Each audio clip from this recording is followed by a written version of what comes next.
dream, believe in strength. Now I'm the only one, only one.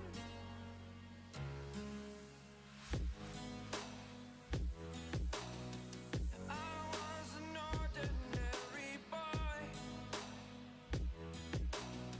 until I broke the rules. My life destroyed, a life destroyed. Until I woke awake, scream my mind, I shout, the ground shakes. How much can I take? My mind will break. Will it break? Can I take? Can I be your superhero?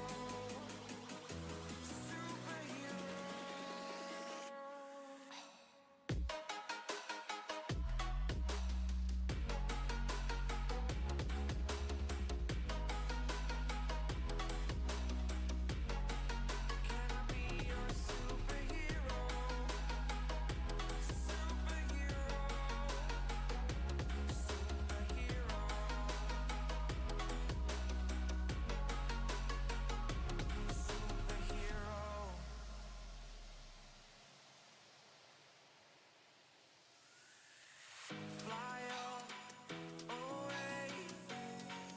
It's the first time of today. Today. To dream, believe. You are the strength, you're all I need.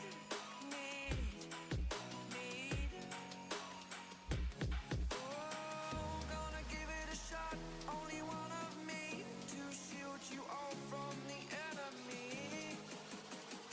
You're a superhero. You're a superhero.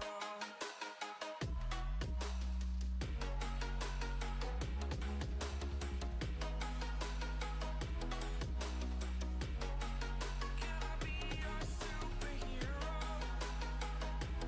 Superhero. Superhero. Superhero.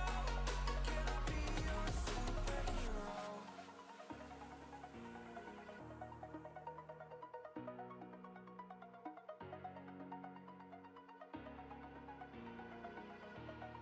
Over the edge, feel like I'm floating through the air. The pain I felt is paid for, all is said and done. Oh, I am restricted, fixed upon the web. I need to kick the habit that my mind is breathing in. Break out, I've got to see. Spent all my life holding all of it closely. I played it innocent, a feel of discontent. I'm finally facing it all, fearless.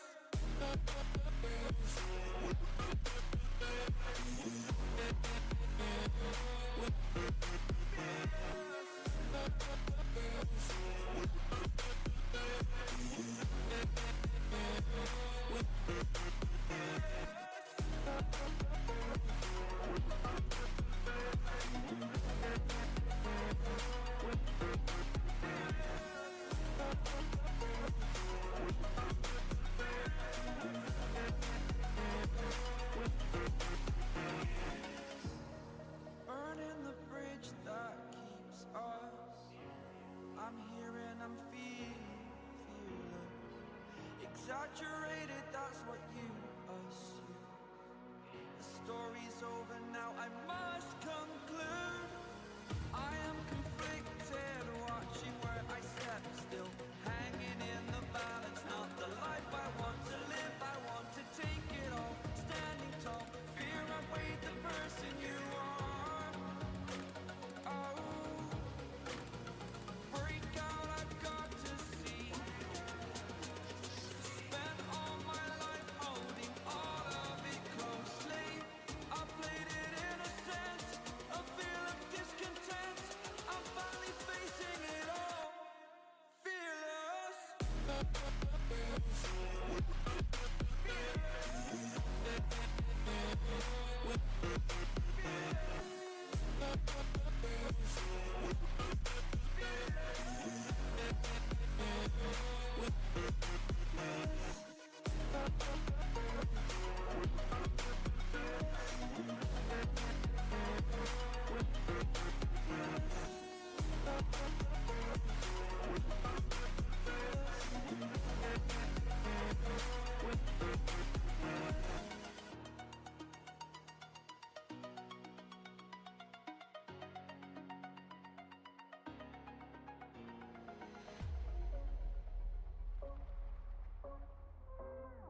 smoke, breathe me in and let me go.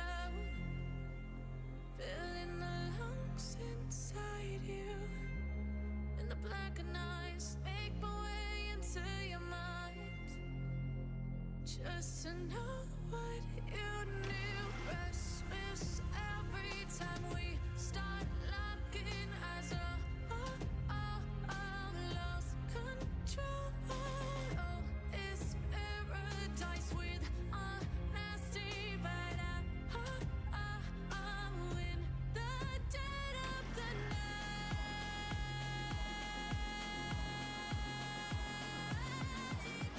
Let the darkness take control.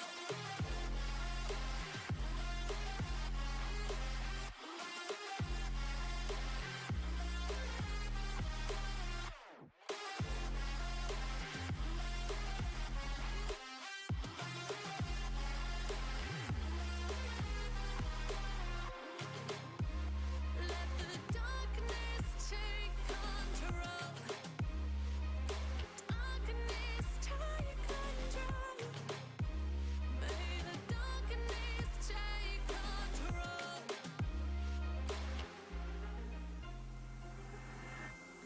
Take me in the smoke, breathe me in and let me go. Sink to your heart to find you. Open up your eyes till you're blinded by the lies, so you can see what you do. Restless every time we start locking eyes.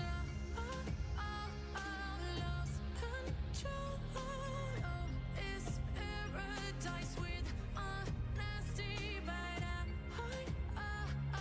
in the dead of the night. Teardrops on the floor. The pain is over. Feel the darkness take control.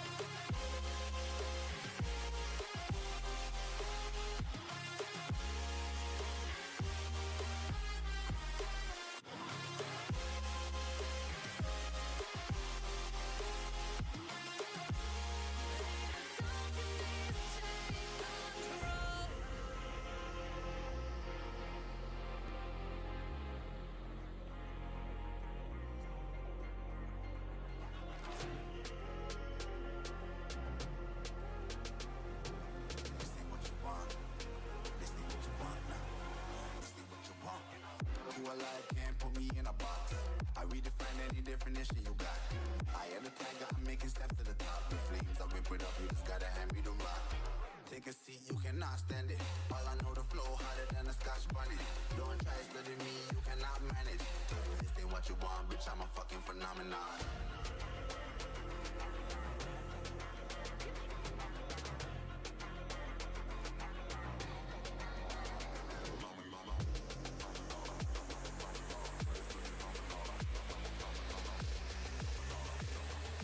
This ain't what you want, bitch, I'm a fucking phenomenon.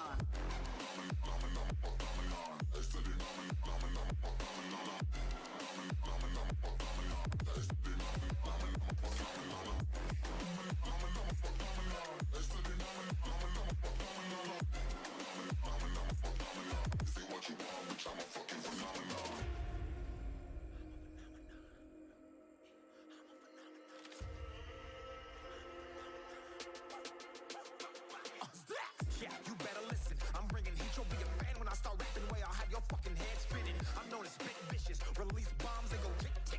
Boom, you blown me that head missing. I'm a phenomenon. Stacking cheese like it's Parmesan. 8 different flows, call me Octomom. I'm moving fast like the Autobahn, and I'm independent, so I'm not your fucking starving like it's Ramadan. Sick, twisted, gifted, can't copy, printed, can't hold me down. I shape shift, I'm liquid. I killed this beat, I might get convicted. They know how I move, it was predicted. Persistent, spoke it into existence, so consistent, no assistance. Hear me once, become addicted. If I rap it, then I live it. There's no cap when I be speaking this. This ain't what you want, bitch, I'm a fucking phenomenon.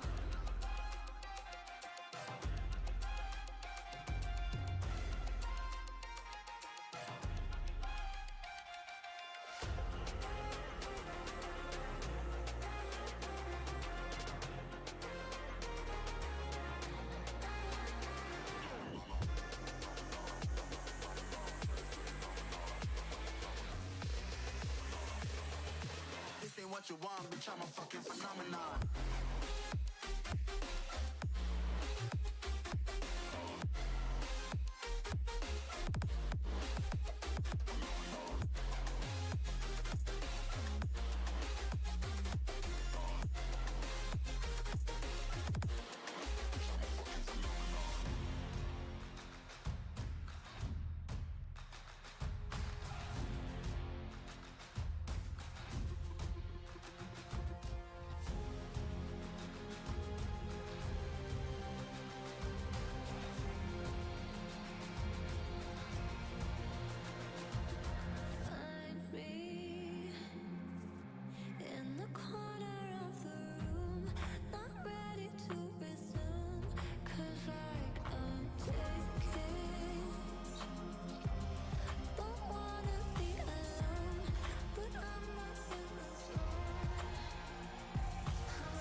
I just can't let you go. Lord knows that I've tried to. You said I was the only one. No one likes being lied to. You made this mess and left me with the pieces. Now I wanna burn all the bridges between us.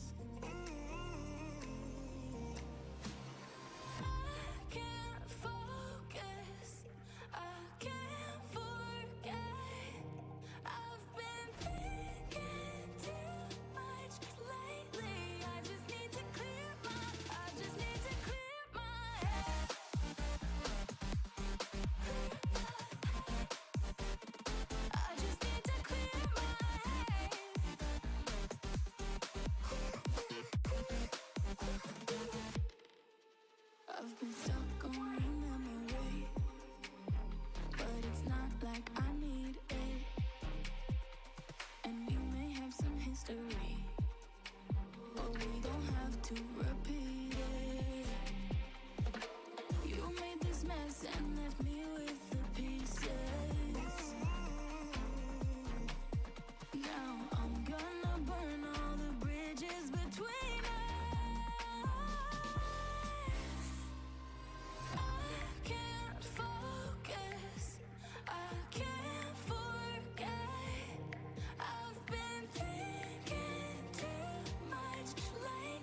I just need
Just like the street lights lit this town, like a fire in a blaze, gotta burn it down. Can't be afraid to leave this out.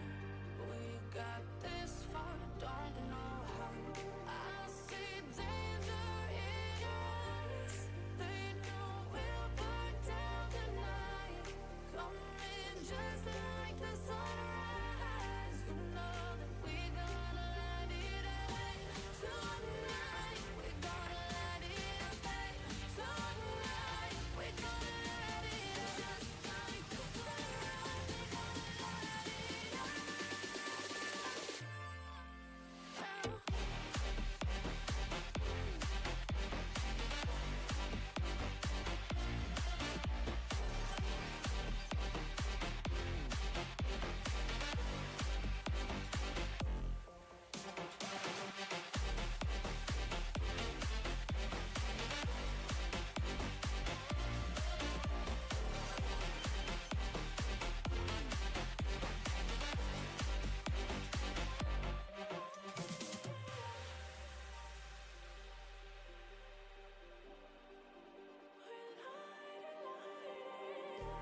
Just like a spark that's breaking out. Can't make a stop, can't turn back now. We know that there's no room for doubt. No, we can't turn back now. I see danger in your eyes. They know we'll burn down the night. Coming just like the sunrise. You know that we gonna light it up. Tonight, we gonna light it up. Tonight, we gonna light it up. Just like the sunrise, we gonna light it up.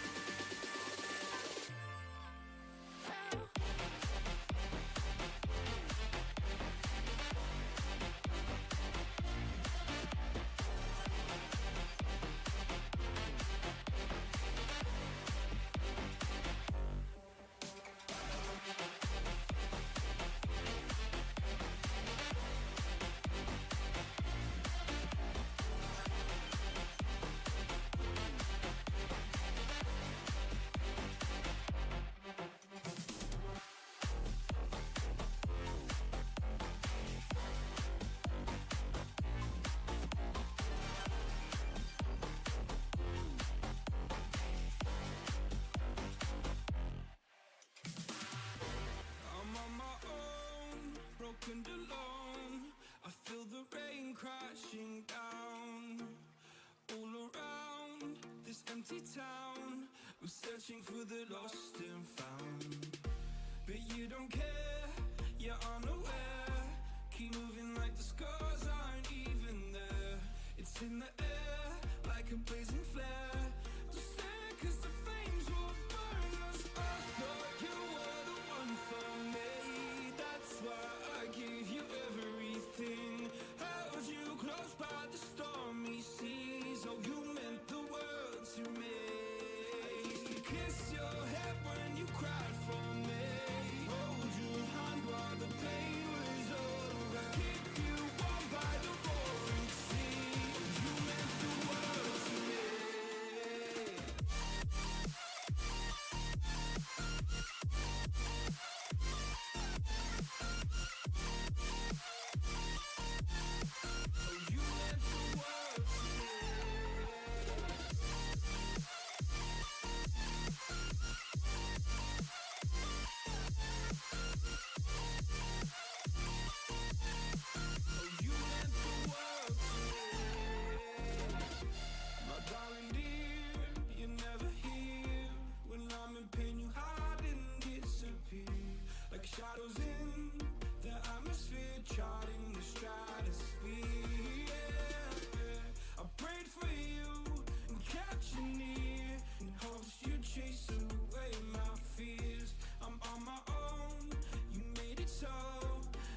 point in blaming you, you did not know.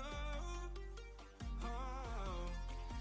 I thought you were the one for me, that's why I give you everything. Held you close by the stormy seas, oh you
meant the world to me.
Someone to be saved, someone to clean up and tame. Oh, some things never change, never change.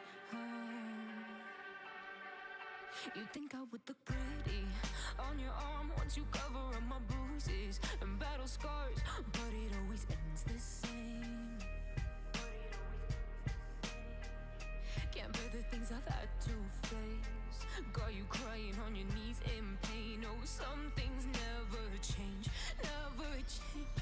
Oh, you'll break your back to make me feel again.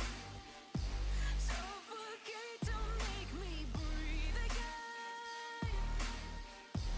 Lose your mind from endless pain.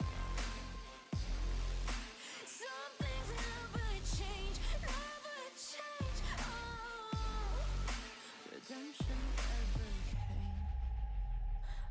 asking for forgiveness, cause you should know only fools tread where the angels fear to go, but you keep trying to get too close.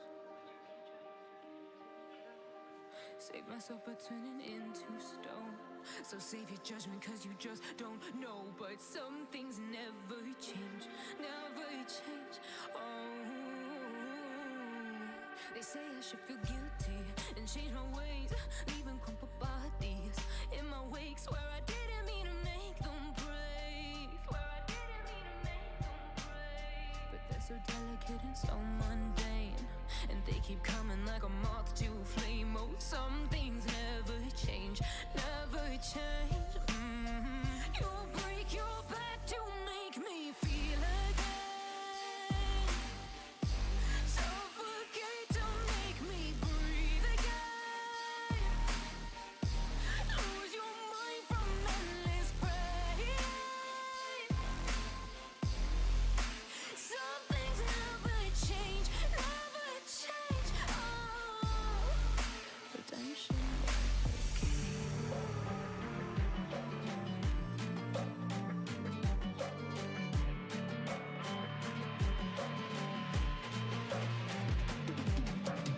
If we are one grain of sand in the middle of the ocean, can you try to understand how a touch can cause explosions? Rise up, I'm too great to be landed. Rise up, we're too great to be standing. They ain't never gonna stop us, fly at 'em like choppers. Better took those risks, cold blood in my fists, we fire starters. One out of a million will reach those heights. Always got a feeling that I won't deny that work. Never could toss, look in my eyes, I'm on the rocks. Rise.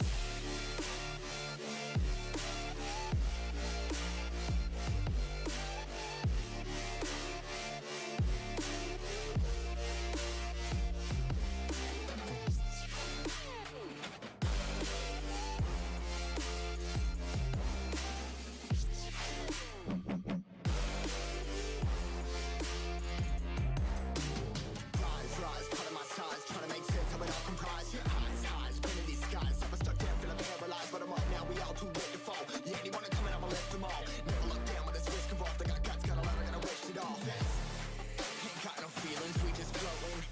Yeah, I'm that grain of sand that made it out the ocean. A couple milli now, I'm causing a commotion. I've been coasting, hear my name around the world like an explosion. So rise up,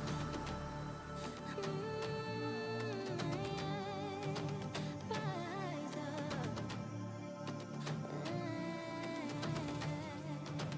We are the apocalypse, and a bell that keeps us floating.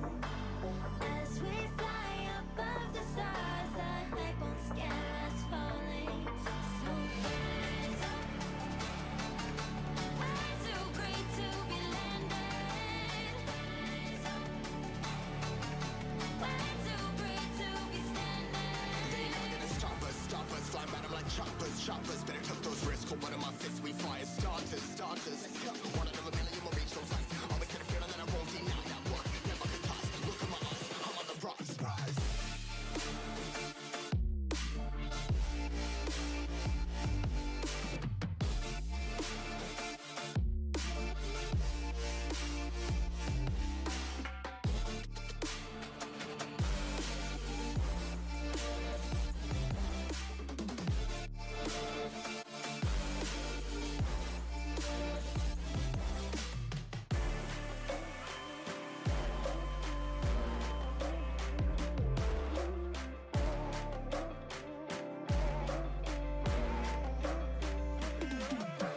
Ain't no love like a real love, but it goes so fast. All tied up like a captive. I'm on to you. Used to pay to my mind life, standing on rainbows, playing it cool. I haven't felt this in ages, and I know my patience. So won't you please stay a bit longer?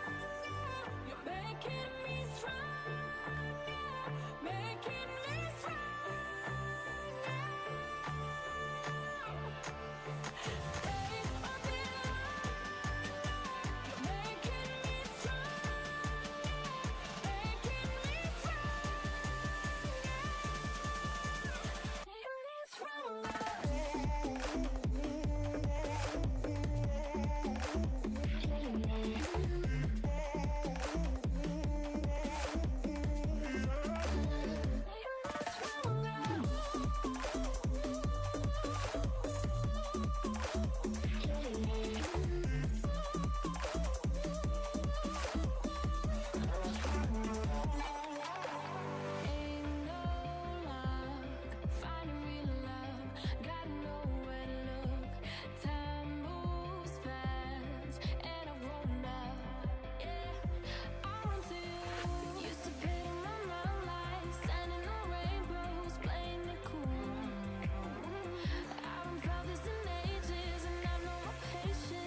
You're making me stronger, making me stronger.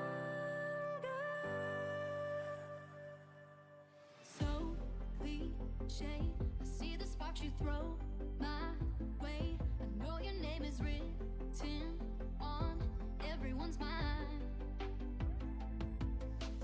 Your whole show is captivating me, but don't think that I can see right through that disguise.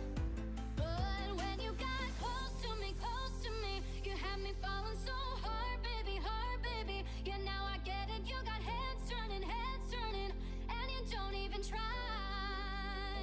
Well, would you look at that? My glass is empty, How about I get another drink, baby, Okay, I get it. You got fire burning, right there in your eyes. So when you got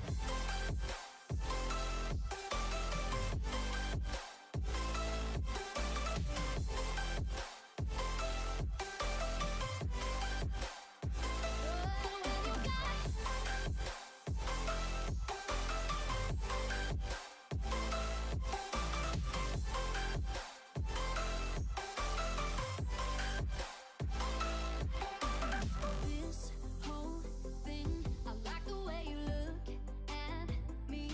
How about we just go with the flow? Now you know I feel it too. But I don't think this could be something that becomes a thing. Maybe just for tonight, then I'll be over you. But when you got close to me, you had me falling so hard, baby, yeah, now I get it. You got heads turning, and you don't even try. Well, would you look at that? My glass is empty, How about I get another drink, baby, Okay, I get it. You got fire burning, right there in your eyes. Oh yeah.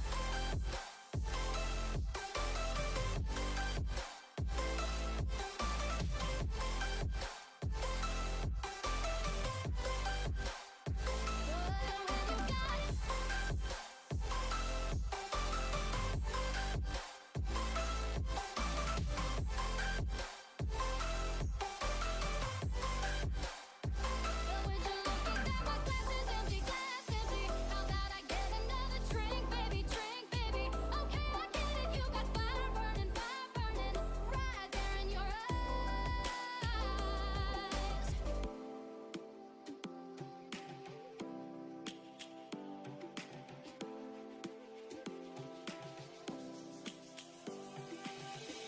Lions roaring in the morning sun, searching for a longer day. People feeling like the light has just come. We must never stop the way. Yeah. Birds jumping and I hear my name, grasping into a life. Life is happy, but it's so insane. We must merely make a start. Savannah, I'm coming home. Savannah, we'll never be alone. Savannah, the beauty of the world. Savannah, let's all take a walk. Savannah.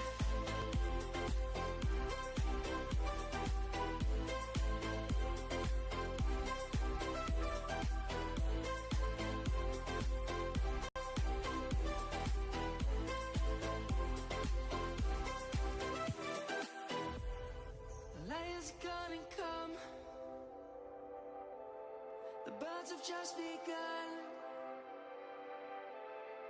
We will always take a stand for the people, for the land. Let's go back to when we were young. For the animals we stand. Let's go back to when trees were swung.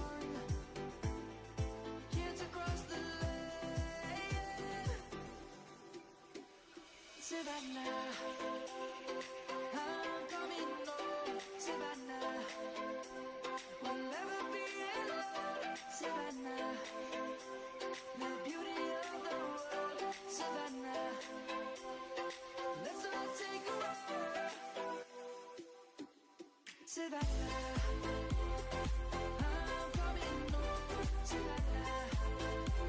We'll never be alone, Savannah. The beauty of the world, Savannah. Let's all take a ride.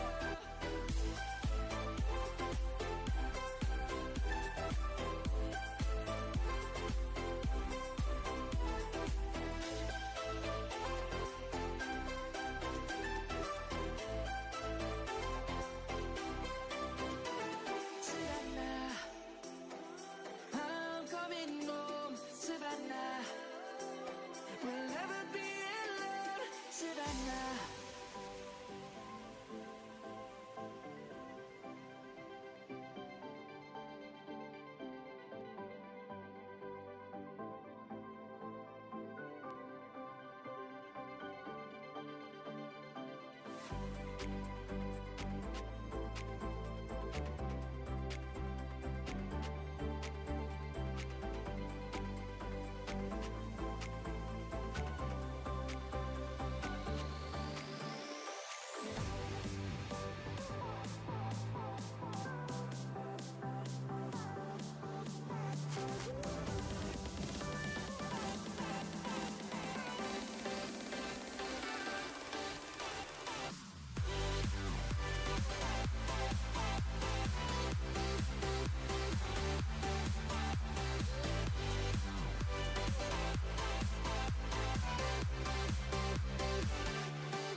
fire makes the city look so bright.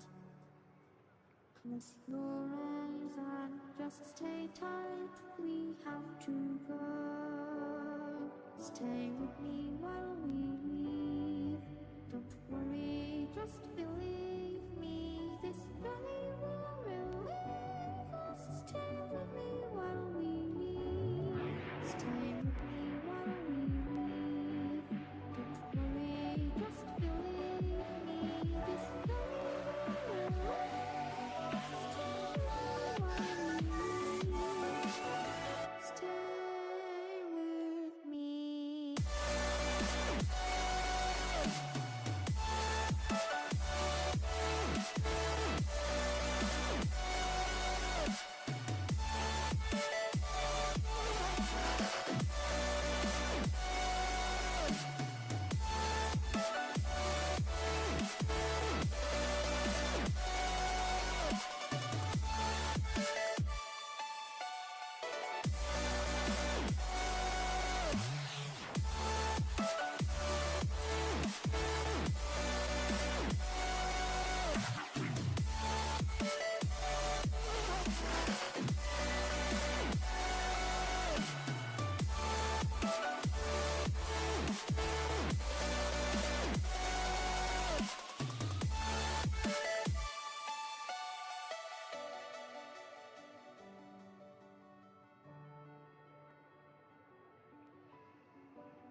Stay with me while we leave.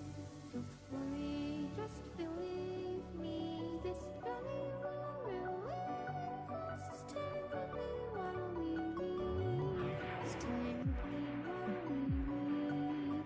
Don't worry, just believe me. This journey will relieve us. Stay with me while we leave. Stay with me.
fall asleep when you're counting stars.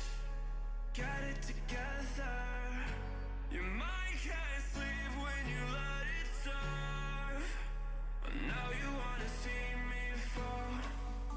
From a quarter mile, I can see you at the call. Think about it, ring won't tell you what I saw. When you break it up, you'll see who had it all. You had it all.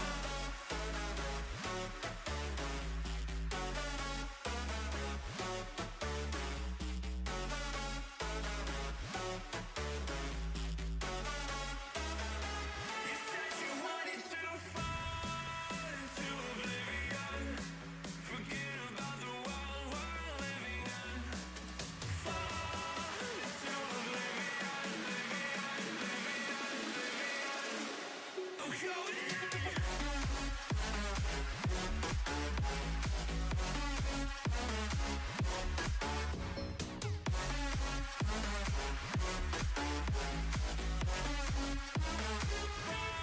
Fall into oblivion.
all food of animal origin contains hormones.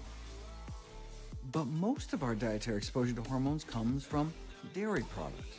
By quantity, it's mostly prolactin, corticosteroids, and progesterone. There are also a bunch of estrogens, which then concentrate further when you make other dairy products, like 5 times more concentrated in cream and cheese, 10 times more hormone concentration in butter. So when it comes to exposure to steroid hormones in the food supply, about 3/4 of our exposure to ingested female sex steroids comes from dairy, with the rest evenly split between eggs and meat and fish. Eggs contribute about as much as all meat put together, which makes a certain amount of sense since it comes straight from a hen's ovary, right? Among the various types of meat, you get as much from white meat, fish and poultry, as you do from pork and beef. And this is just from natural hormones, not added hormone injections like bovine growth hormone. So for these, it doesn't matter if the meat's organic. Animals produce hormones because they're animals, which understandably ends up in animal products. But only about half of people surveyed seem to know that, lacking basic knowledge, like not realizing what milk is for. Cows only give milk after having a calf. So these researchers suggested we ought to inform the public about dairy production practices, to which one journal of dairy science respondent wrote, telling the public all our new technologies, like transgenic animals, meaning genetically engineered farm animals, or taking away that calf right away so we can have more of the milk, or not letting cows see grass, may not actually result in high rates of public approval, so ixnay on the education. One thing with potential public health implications that the public may not know about is their exposure to estrogen through intake of commercial milk produced from pregnant cows. See, modern genetically improved dairy cows, such as the Holstein, your standard black and white cow, can get reimpregnated after giving birth and lactate throughout almost her entire next pregnancy, which means that commercial cow's milk these days contains large amounts of pregnancy hormones like estrogens and progesterone. Here's the estrogen levels in milk. Saying is that even after a cow can't reproduce, it's still gonna have residual hormones. So once that cow is butchered, the hormones get into the meat. During the first 8 months of a pregnant cow's 9-month gestation, hormone levels shoot up more than 20-fold.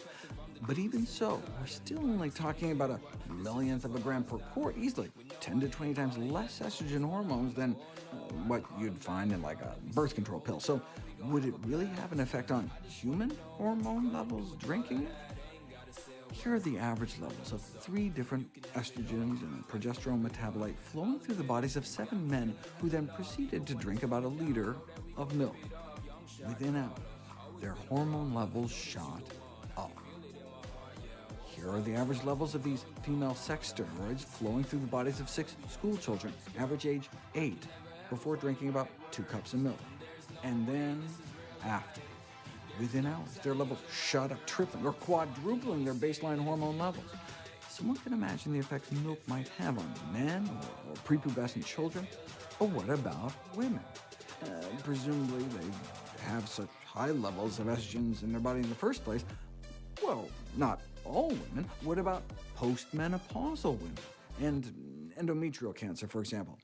Estrogens have a central role in the development of endometrial cancer, which is a cancer of the lining of the uterus. Milk and dairy products are a source of steroid hormones and growth factors that might have these kinds of effects. So, Harvard researchers followed tens of thousands of women and their dairy consumption for decades and found significantly higher risk of endometrial cancer among postmenopausal women who consumed more dairy. What about dietary exposure to hormones and breast cancer? Unfortunately, understanding the role of dietary hormone exposure in the population burden of breast cancer is not possible at this time.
up in the party, flyer than everybody. We show up in the party, flyer than everybody. We show up in the party, flyer than everybody. We show up in the party, flyer than everybody. We show up in the party, flyer than everybody. We show up in the party. We show up in the party.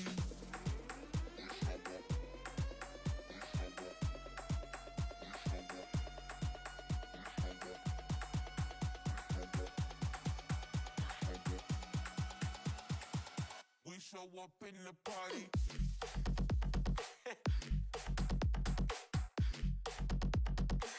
We show up in the party.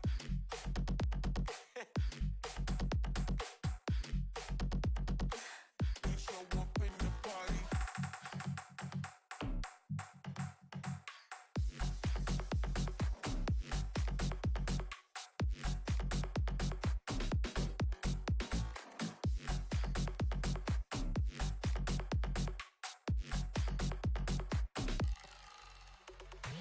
We show up in the party, flyer than everybody. We show up in the party, flyer than everybody. We show up in the party, flyer than everybody. We show up in the party. We show up in the party.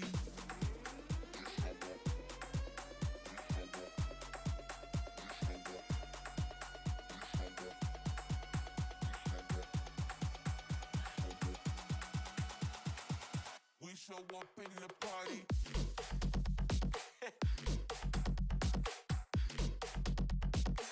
We show up in the party.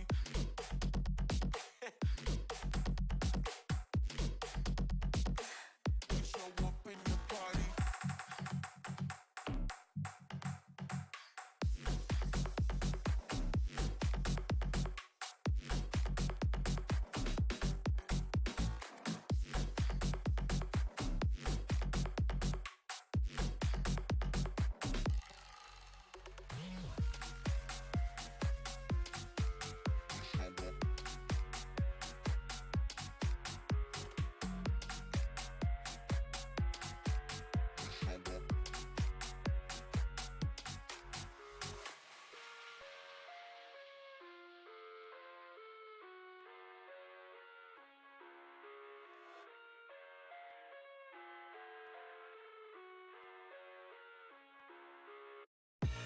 I live inside my own world of make-believe. Kids screaming in the cradles, profanities. I see the world through ice covered in ink and bleach. Cross out the ones who heard my cries and watched me weep. I love everything. Fire spreading all around my room. My world's so bright, it's hard to breathe, but that's alright. Hush.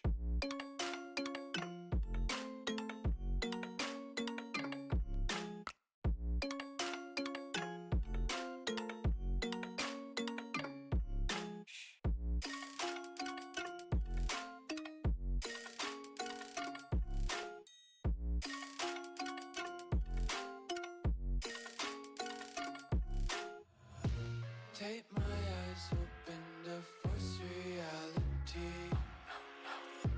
Why can't you just let me eat my weight in glee? I live inside my own world of make-believe. Kids screaming in the cradles, profanities. Some days I feel skinnier than all the other days. Sometimes I can't tell if my body belongs to me. I love everything. Fire spreading all around my room. My world's so bright, it's hard to breathe, but that's alright. Hush.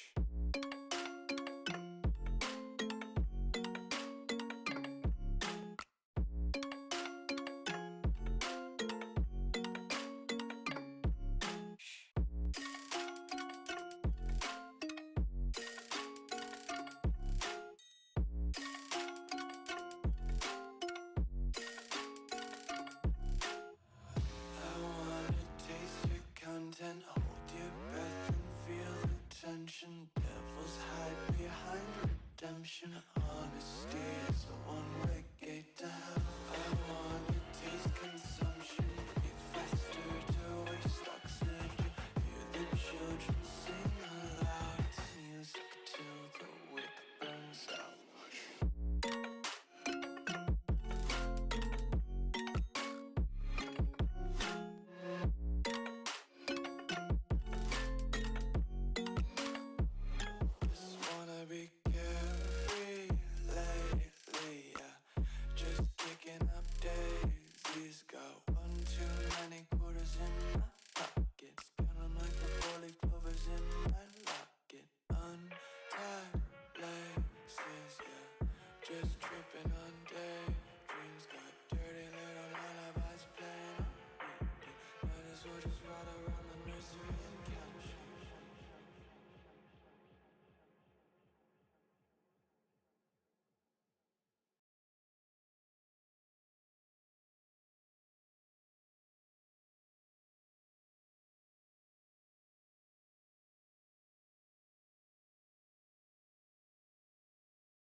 Like you, be strong to hold the powers of the sun.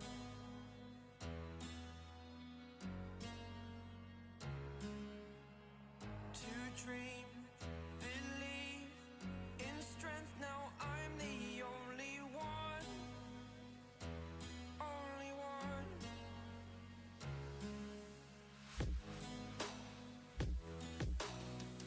I was an ordinary boy until I broke the rules. My life destroyed, life destroyed.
I'm floating through the air. The pain I felt is paid for, all is said and done. Oh, I am restricted, fixed upon the web. I need to kick the habit that my mind is breathing in. Break out, I've got to see. Spent all my life holding all of it closely. I played it innocent, a feel of discontent. I'm finally facing it all, fearless.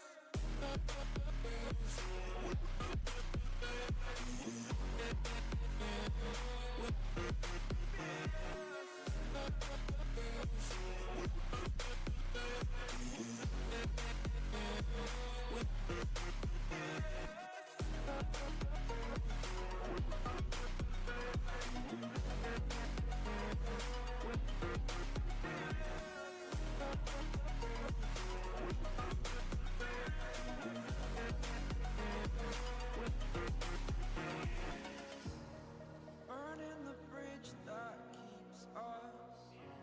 I'm here and I'm feeling fearless. Exaggerated, that's what you assume. The story's over now, I must conclude. I am conflicted, watching where I step still. Hanging in the balance, not the life I want to live. I want to take it all, standing tall. Fear outweighed the person you are. Oh, break out, I've got to see. Spent all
Take me in the smoke, breathe me in and let me go. Filling the lungs inside you. In the blackened eyes, make my way into your mind. Just to know what you knew. Restless every time we start locking eyes. Lost control. Oh, it's paradise with honesty, but I'm in the dead of the night.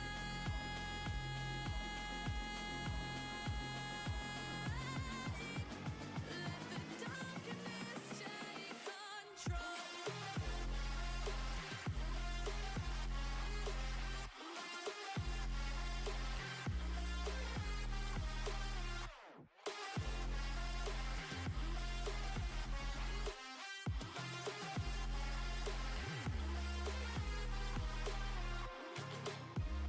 Let the darkness take control. Darkness take control. May the darkness take control.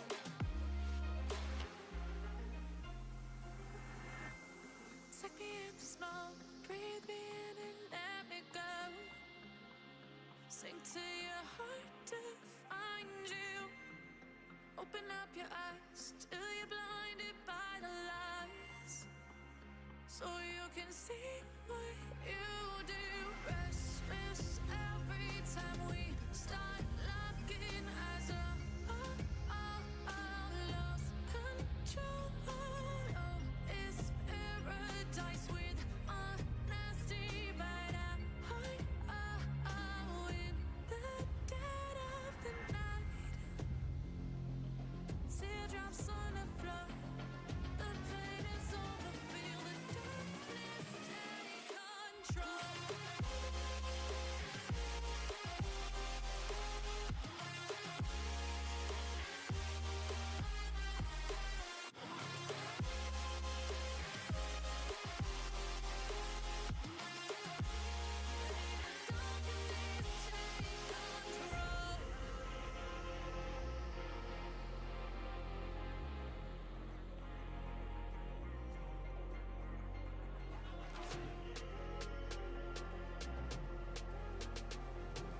This ain't what you want.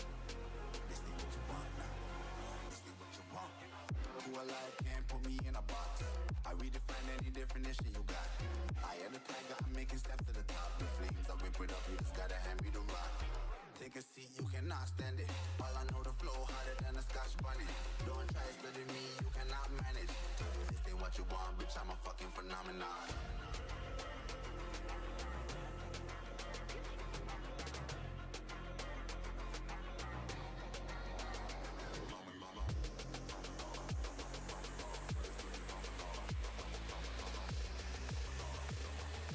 This ain't what you want, bitch, I'm a fucking phenomenon.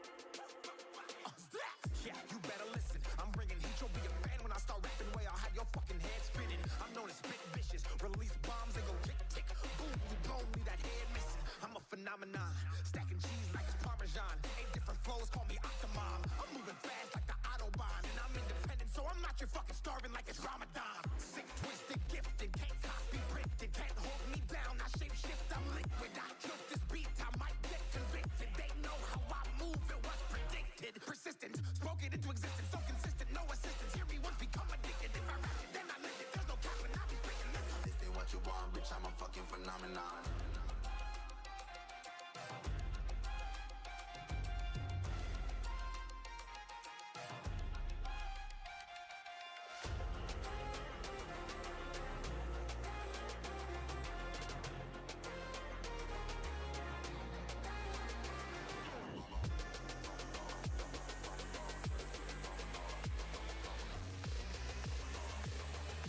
This ain't what you want, bitch, I'm a fucking phenomenon.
I just can't let you go.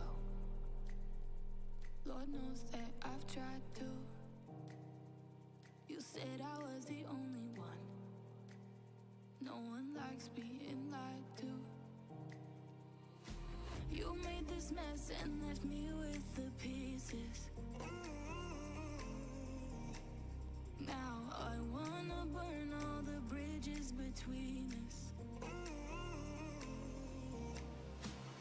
I can't focus, I can't forget. I've been thinking too much lately. I just need to clear my head.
Just like the street lights lit this town, like a fire in a blaze, gotta burn it down.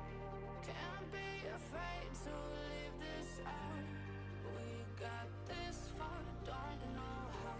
I see danger in your eyes. They know we'll burn down the night. Coming just like the sunrise. You know that we gonna light it up tonight. We gonna light it up tonight. We gonna light it up just like the sunrise. We gonna light it up now.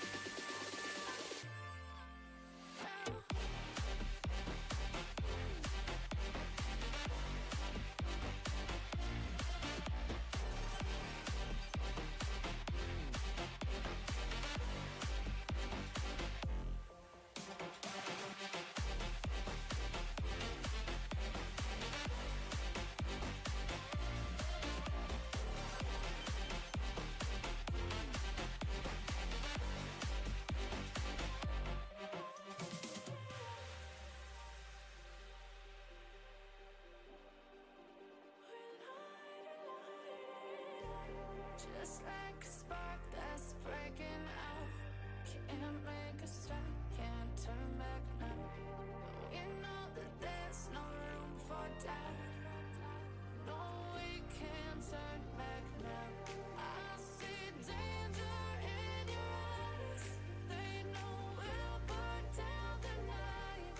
Coming just like the sunrise. You know that we gonna light it up tonight. We gonna light it up tonight. We gonna light it up just like the sunrise. We gonna light it up now.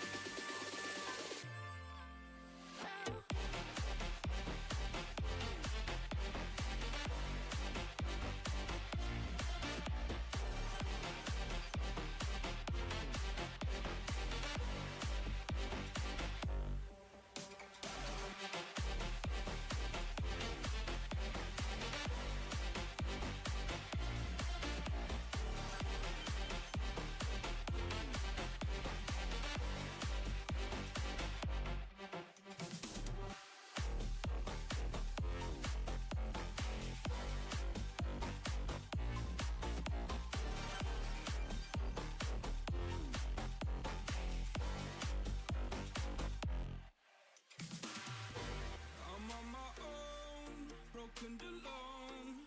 I feel the rain crashing down all around this empty town. I'm searching for the lost and found, but you don't care, you're unaware. Keep moving like the scars aren't even there. It's in the air like a blazing flare. Just stare 'cause the flames will burn us. I thought you were the one for me. That's why I gave you everything. Held you close by the stormy seas. Oh, you meant the world to me. I used to kiss your head when you cried for me. Hold your hand while the pain was over. Keep you warm by the roaring sea. You meant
point in blaming you, you did not know.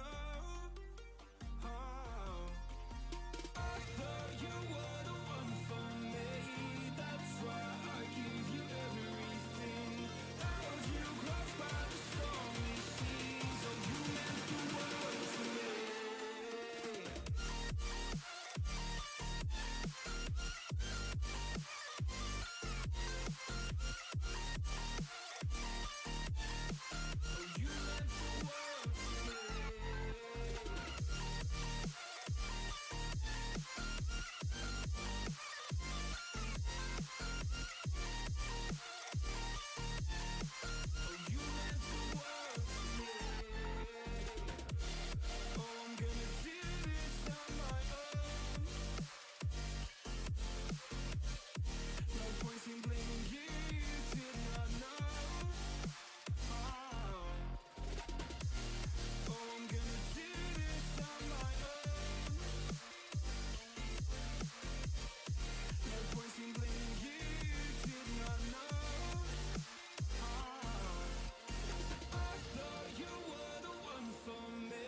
to me.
Someone to be saved, someone to clean up and tame. Oh, some things never change, never change. Oh, you think I would look pretty on your arm once you cover up my bruises and battle scars, but it always ends the same. Can't bear the things I've had to face. Got you crying on your knees in pain. Oh, some things never change, never change. Oh, you'll break your back to make me feel again. Suffocate to make me breathe again. Lose your mind from endless pain.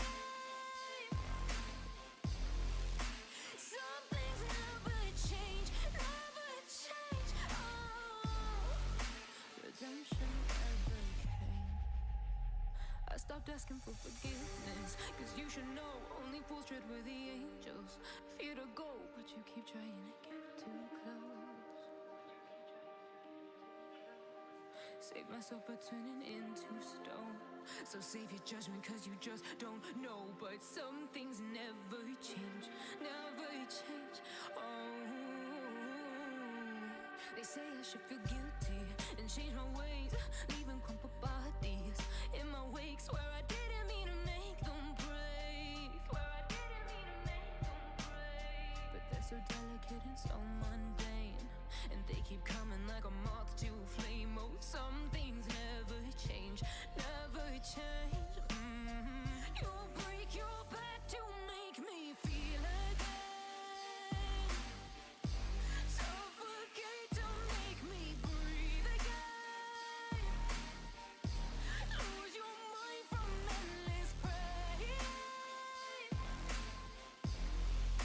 Some things never change, never change. Oh, redemption.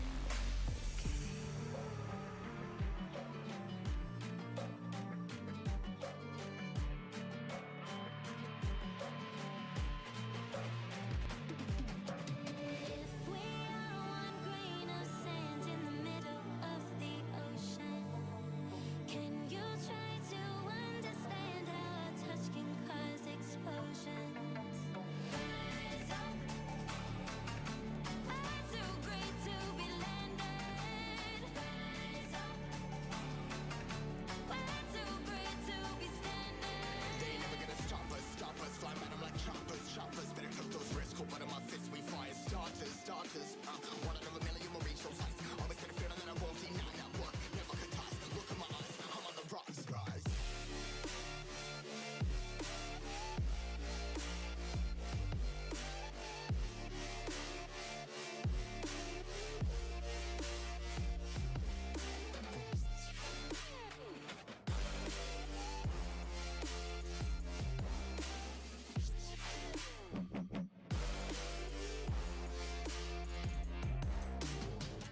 Rise, putting my size, trying to make sense of it all comprised. Highs, pinning these skies. Never stuck down, feeling paralyzed, but I'm up now. We all too late to fall. Yeah, anyone coming up, I'll lift them all. Never look down when this risk involved. I got guts, got a lot, I gotta wish it all. Ain't got no feelings, we just flowing.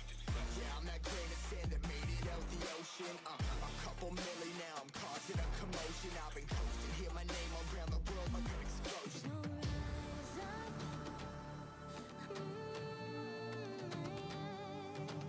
rise up. We are the apocalypse, and a path that keeps us floating. As we fly above the stars, the light won't scare us falling. So rise up, I'm too great to be landed.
searching for a longer day. People feeling like the light has just come. We must never stop the way, yeah. Birds chirping and I hear my name, grasping into a life. Life is happy but it's so insane. We must merely make a start. Savannah, I'm coming home. Savannah, we'll never be alone. Savannah, the beauty of the world. Savannah, let's all take a walk. Savannah.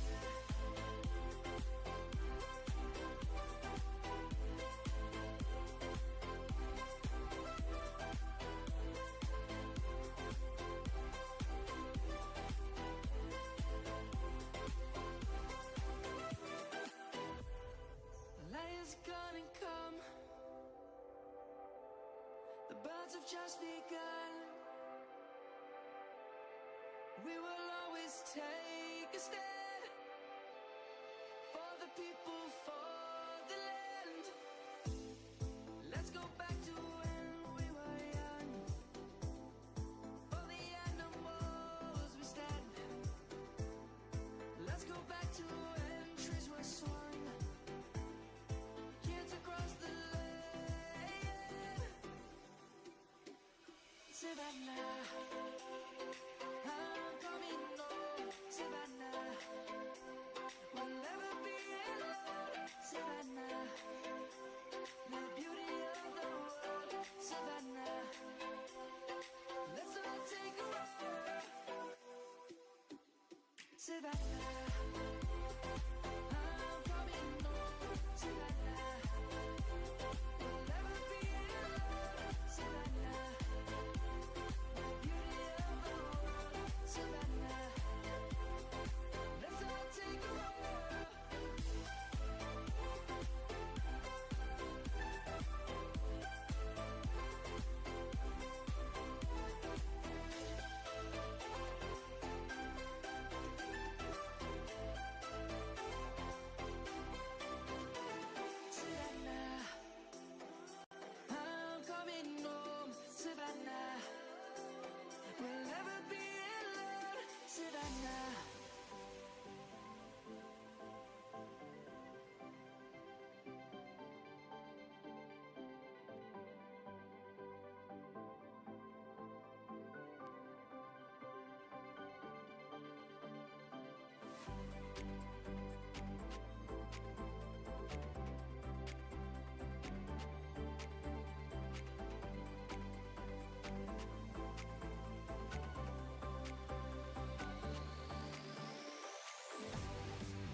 take a break and maybe react to something, watch a video.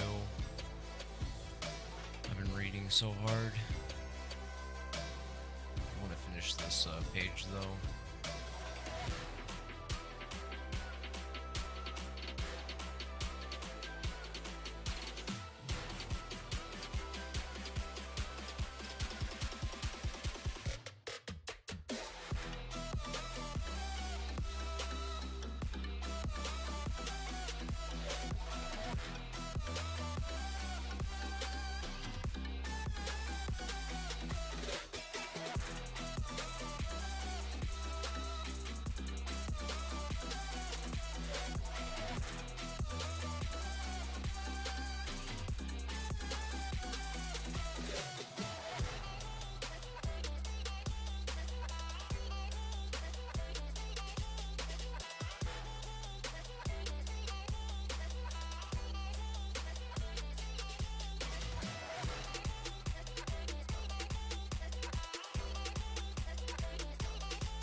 Raphael makes the city look so bright.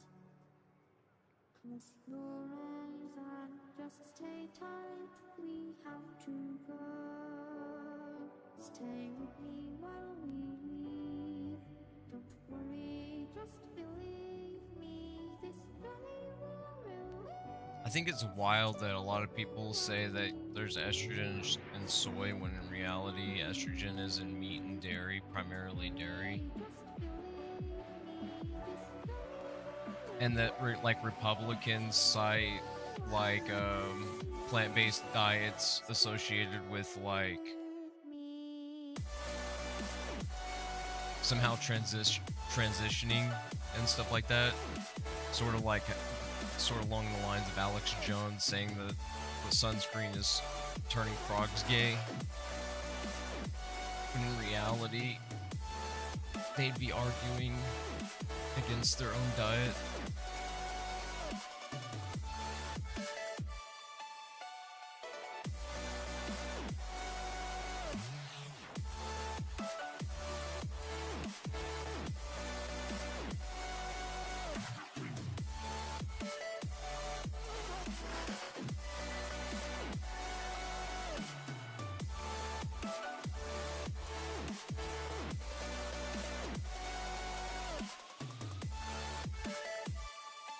Yeah, I think I'm gonna watch some videos. I can watch some videos inside Obsidian. I need to save this.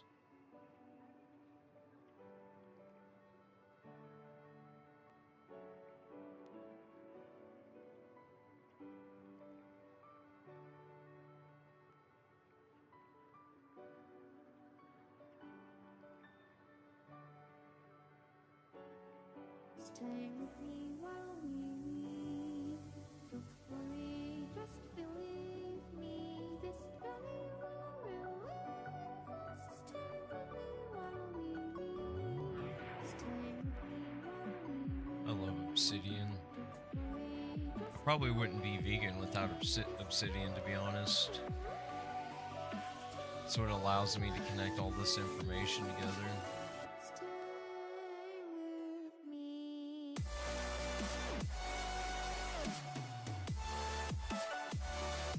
Okay, let me find something from a playlist that I can watch.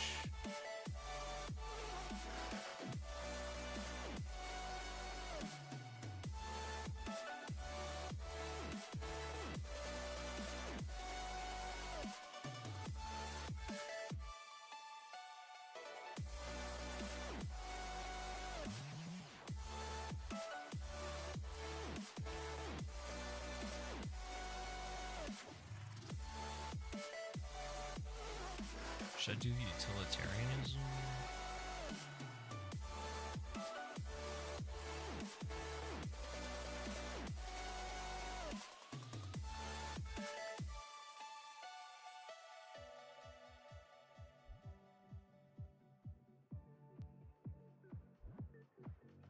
Peter Singer.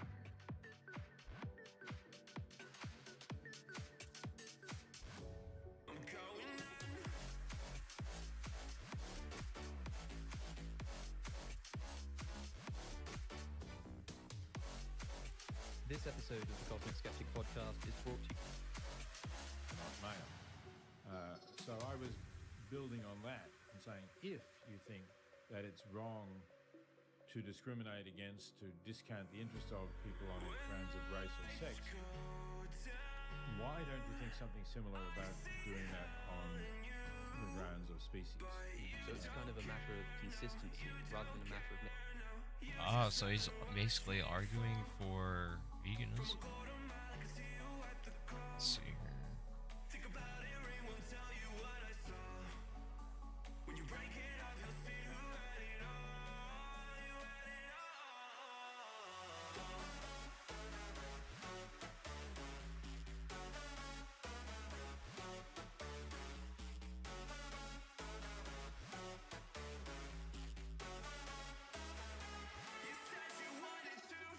Wait, where is it?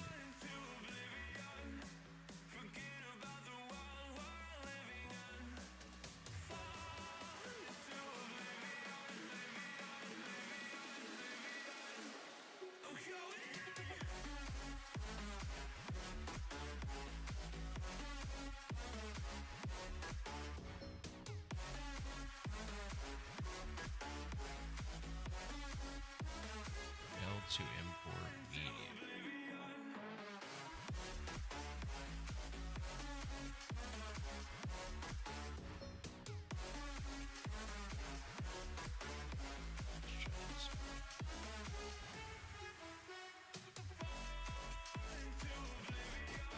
Go.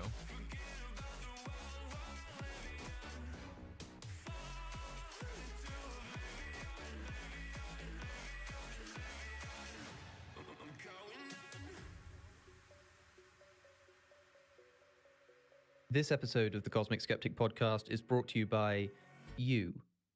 To support the podcast, please visit patreon.com/Cosmic Skeptic.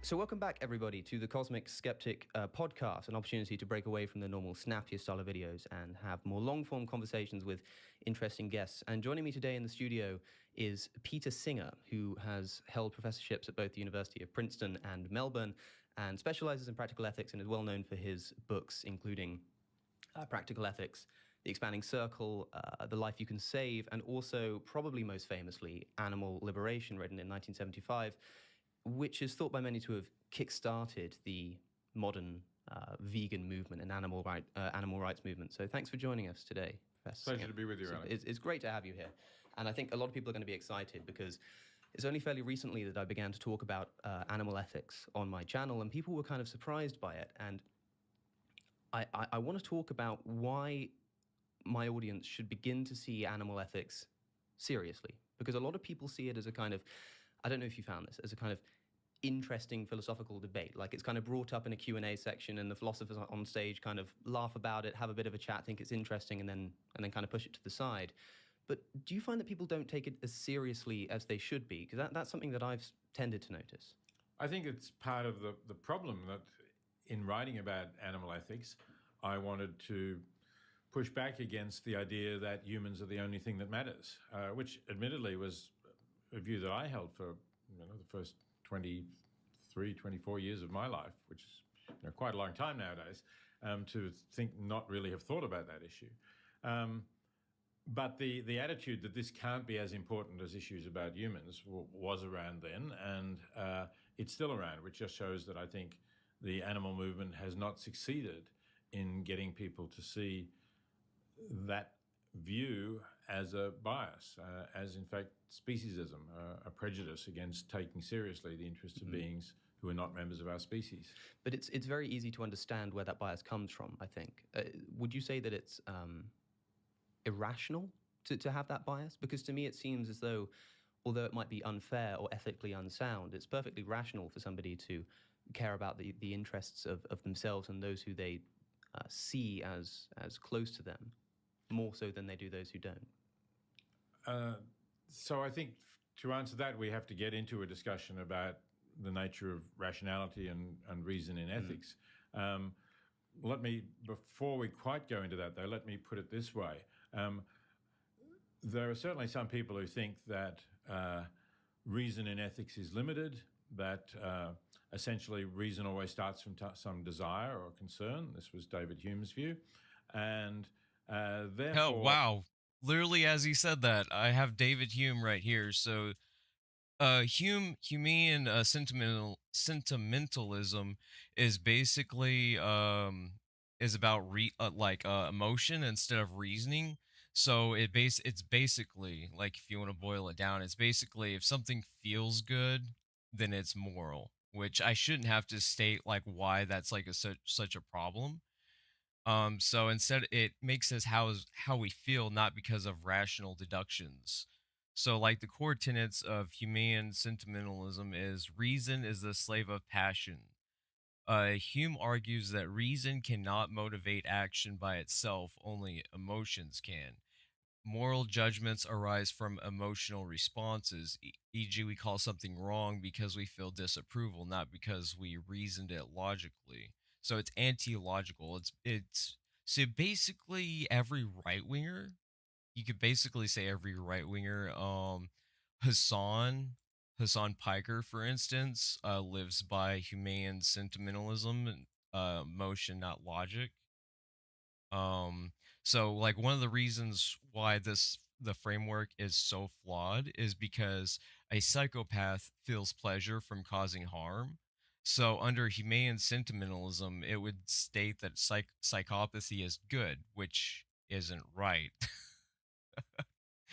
So it still counts. It would still count as a moral sentiment, which is absurd since it undermines all ethical consistency. This means any emotion-based approval could be valid, even sadism or xenophobia. So, yeah, humane sentimentalism is a very bad ethical framework. Or that if, as most people... Let me show David Hume's view.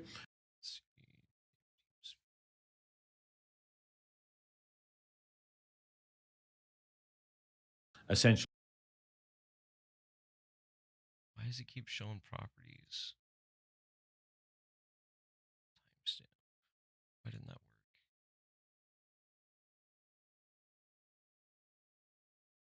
Oh, pasted it here. Essentially, reason always starts from some desire or concern. This was David Hume's view. And therefore, that if, as most people do, you have most concern about your own interests or about the interests of those you love and care about, those who are close. Yeah, like humane sentimentalism is basically like a narcissistic framework, right? It doesn't value like harm on others. It just values your independent self. Essentially, reason always starts from some desire or concern. This was David Hume's view. And therefore, that if, as most people do, you have most concern about your own interests or about the interests of those you love and care about, those who are close to you, then there's nothing more to be said against that being a rational thing to do. But in writing Animal Liberation, I wasn't really trying to challenge that view. I was assuming that my readers would generally agree that it's not right to give more weight to the interests of someone because they're a member of your race or your sex. So let's assume that you're a white male. It's not right to say, well, I don't care about the interests of people in Africa because they're black, or I don't care about the interests of women because they're not male. So I was building on that and saying, if you think that it's wrong to discriminate against, to discount the interests of people on grounds of race or sex, why don't you think something similar about doing that on the grounds of species? So it's kind of a matter of consistency rather than a matter of making a moral principle. Because I suppose at the time you wrote Animal Liberation, you didn't believe in an objective groundwork for ethics. And so you weren't able to say this is wrong. That's one of the problems with utilitarianism, is it has no outliers. So like what he's talking about are outliers, basically. A matter of making a moral principle. Because I suppose at the time you wrote Animal Liberation, you didn't believe in an objective groundwork for ethics. And so I suppose at the time you wrote Animal Liberation, you didn't believe. Why does it keep showing properties here?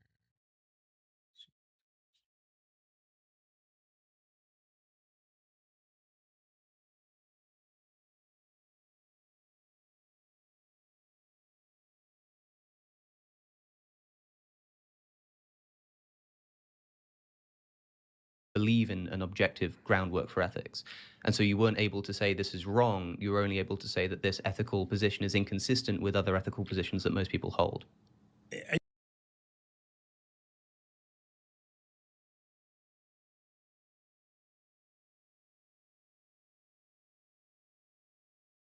Yes, well, I could say that it was wrong in the way that non-cognitivists can say things are wrong, but could I say that it was objectively wrong? Could I say that it was irrational? At the time I wrote Animal Liberation, no, I would not have been able to say that. But you feel like you can now? My meta-ethical position has shifted within the last decade, I would say. So relatively recently in terms of the period of time when I first wrote Animal Liberation. And it has shifted towards an objective view influenced particularly by Derek Parfit, I would say, to some extent by Tom Nagel. In my opinion, I would say that there's very few things that are objectively good or wrong, and most of it's really context based, like utilitarianism with outliers. Like for instance, racism is objectively wrong, right? Sexual assault is objectively wrong. But however, when you get into other things like murder, well, murder is context dependent, even in American law, right? So if you murder someone in self-defense, you're not deemed immoral, usually, depending on a per case by per case basis. So I would say very few things are objectively immoral in that sense. To taking the view that, reason isn't just limited to what we desire, that there are things that you can argue are rationally self-evident. Right, animal agriculture and climate change, for instance. And one of them, I think, is the idea that I find most clearly expressed in Henry Sidgwick, the 19th century utilitarian philosopher, when he says, if I take utilitarian philosopher, and most clearly expressed in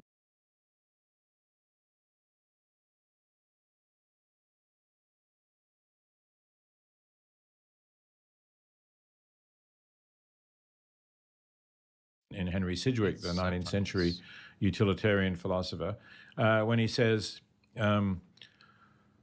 if I take the perspective of the universe, then my interests don't really count for any more than the interests of anyone else who is capable of similar amounts of pleasure or pain or good or evil, whatever it might be. So it's essentially saying you have to put yourself in this larger perspective. Sidgwick didn't think that the universe really has a perspective, but we can in imagination take it. And then, I can look at other beings and I can say, oh, they feel pain as I do. Maybe some of them are more similar to me. You're more similar to me than if I'm talking about a cow or a pig. But insofar as beings can feel pain, have interests, their pains matter, and their pains matter equally if the pain is just as great as mine or yours. Yeah, that's a point to press, because you're right. So I'm more similar to you than a cow, but I'm also more similar to you than a woman is. But the point that you press is that it's not about denying. And like the problem with that is like the nuances, like it depends, right? So like you wouldn't, like there are outliers for veganism. You wouldn't expect someone in a rural area to be vegan when they literally have no option to do that. Like some people are confined by constraints, and those constraints make it impossible to be a vegan, like tribes, etc. So Differences. It's about saying that those differences don't hold any moral.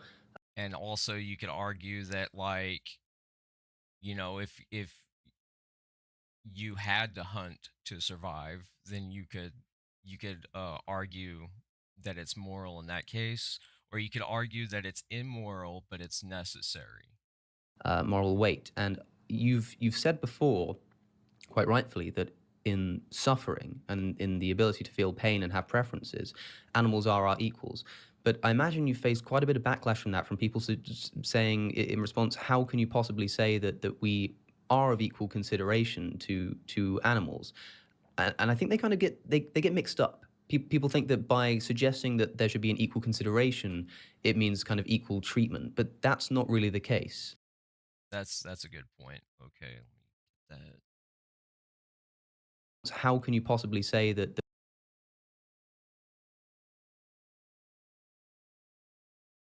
Yeah, equal consideration doesn't equate to equal worth, I that guess. we are of equal consideration to animals?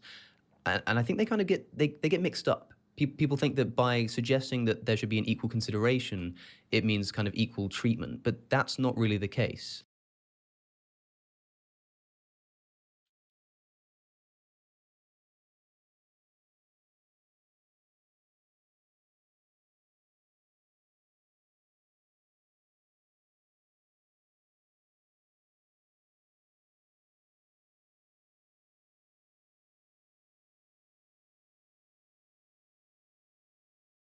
No, that's not the case. And the way I put the principle of equal consideration is equal consideration for similar interests. So I don't claim that the interests of your interests or my interests are necessarily similar to those of the cow or the pig. In fact, obviously, they're not. And the same goes for your listeners or viewers. They have an interest in abstract philosophical discussion. No cow or pig is capable of understanding that and therefore does not have an interest in that. So clearly interests are different. But where we could roughly say, as far as I can tell, this cow or pig is suffering a similar amount of pain to that perhaps a human infant might suffer if you. Okay, that's good. That ties in. So, like a lot of people don't realize that animals can have the same mental illnesses that people do. Like dogs and other animals can have PTSD. A pica is like probably the most common, and pica is like a disorder. It's sort of like OCD, and it'll cause people or humans to eat things that they're not normally supposed to, uh regardless of taste. That's like a compulsion to eat things. So like sometimes people will eat things like paper clips and other harmful things, and it's like OCD. It's like compulsive, almost like Tourette's in a way. But yeah, there are a lot of illnesses that humans and animals can share in. If you did some particular thing to that infant, then I would want to say, and the pain that they're feeling, therefore, is just as bad and should be given just as much weight as the pain that the human is experiencing. Sure. So let's talk about why we should give that pain weight at all. I want to kind of dive into some of the meta-ethical foundations for the practical ethics that we're talking about here, because it's all very well and good talking about matters of consistency and saying, well, if we care about the pain of conscious creatures, then we should extend that to animals. But why should we care about pain? So reading like the classical utilitarian position, it requires taking this view of the universe and saying that everybody counts for one and no one to count for more than one. But the rationale for it, the sanction, seems to be, as Mill said, the only thing that we can really use as evidence to suggest that something should be desirable is that we desire it. And the only thing we really desire is our own pleasure. We don't have that same kind of desire for someone else's pleasure, except as a contingency for the pleasure that we'll derive from knowing that they're doing well. So do you think that the care that we should have for other people's pleasures and pains is just intrinsic, that we should just care about them, or that we should care about them in the sense that they will affect our own pleasures and pains? My view is the former. And I don't think Mill's argument about from desiring to desirable is a good argument. And if you want to look at a better philosophical version of, And like it also comes like context, like meta nuance comes into play. So like a lot of people, like the average person, like they can't levy like someone else's pain that they don't know versus someone that they know, right? So it's like if it's someone you know, like, and they get hurt, it'll hit you a lot harder than it be someone just that you heard about or talked about online or something like that. Utilitarianism, go to Henry Sidgwick rather than to Mill's utilitarianism. I mean, I think, I'm not putting Mill down. He's a great philosopher, and I think his On Liberty is an excellent book that still should speak to us today. But his utilitarianism was a pretty hastily written essay for a magazine, whereas Sidgwick's Methods of Ethics was something he revised. The edition we read is the 7th. He was a careful academic, and he wrote much more carefully. So Sidgwick's view was that when we reflect, so I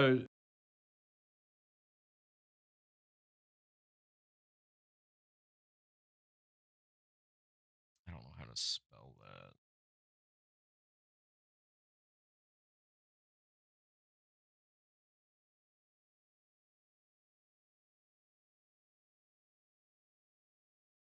So Sidgwick's view was that when we reflect on things that are intrinsically good, we can we can see that pleasure is something that is intrinsically good, that pain is something that is intrinsically bad. For Sidgwick, this is self-evident in the sense that when you reflect on it, that you don't need to have further steps. You think about the nature of pleasure, you think about the nature of pain, you may well think about, of course, your own experiences of it, and you can see that pleasure is good, that pain is bad, and in fact, on Sidgwick's view, desirable consciousness is the only thing that is good. So nothing outside consciousness is good, nothing outside consciousness is bad. Undesirable consciousness, the kind of consciousness that we would try to avoid, minimize, get out of, is something that's bad. And just thinking about the nature of that is enough to see that is good. He does go through various moves to consider other candidates, like virtue, for example, but he argues that they are instrumentally good rather than intrinsically good. Yeah, but I mean, surely what we're talking about there, when we recognize just that something is good, and that's just a matter of our kind of faculties working at their base level, that something just appears to be good, and so we can trust that faculty. Surely what we're really talking about is something being good for us. Like, the reason we think pleasure is good is because our experience of pleasure is a good thing.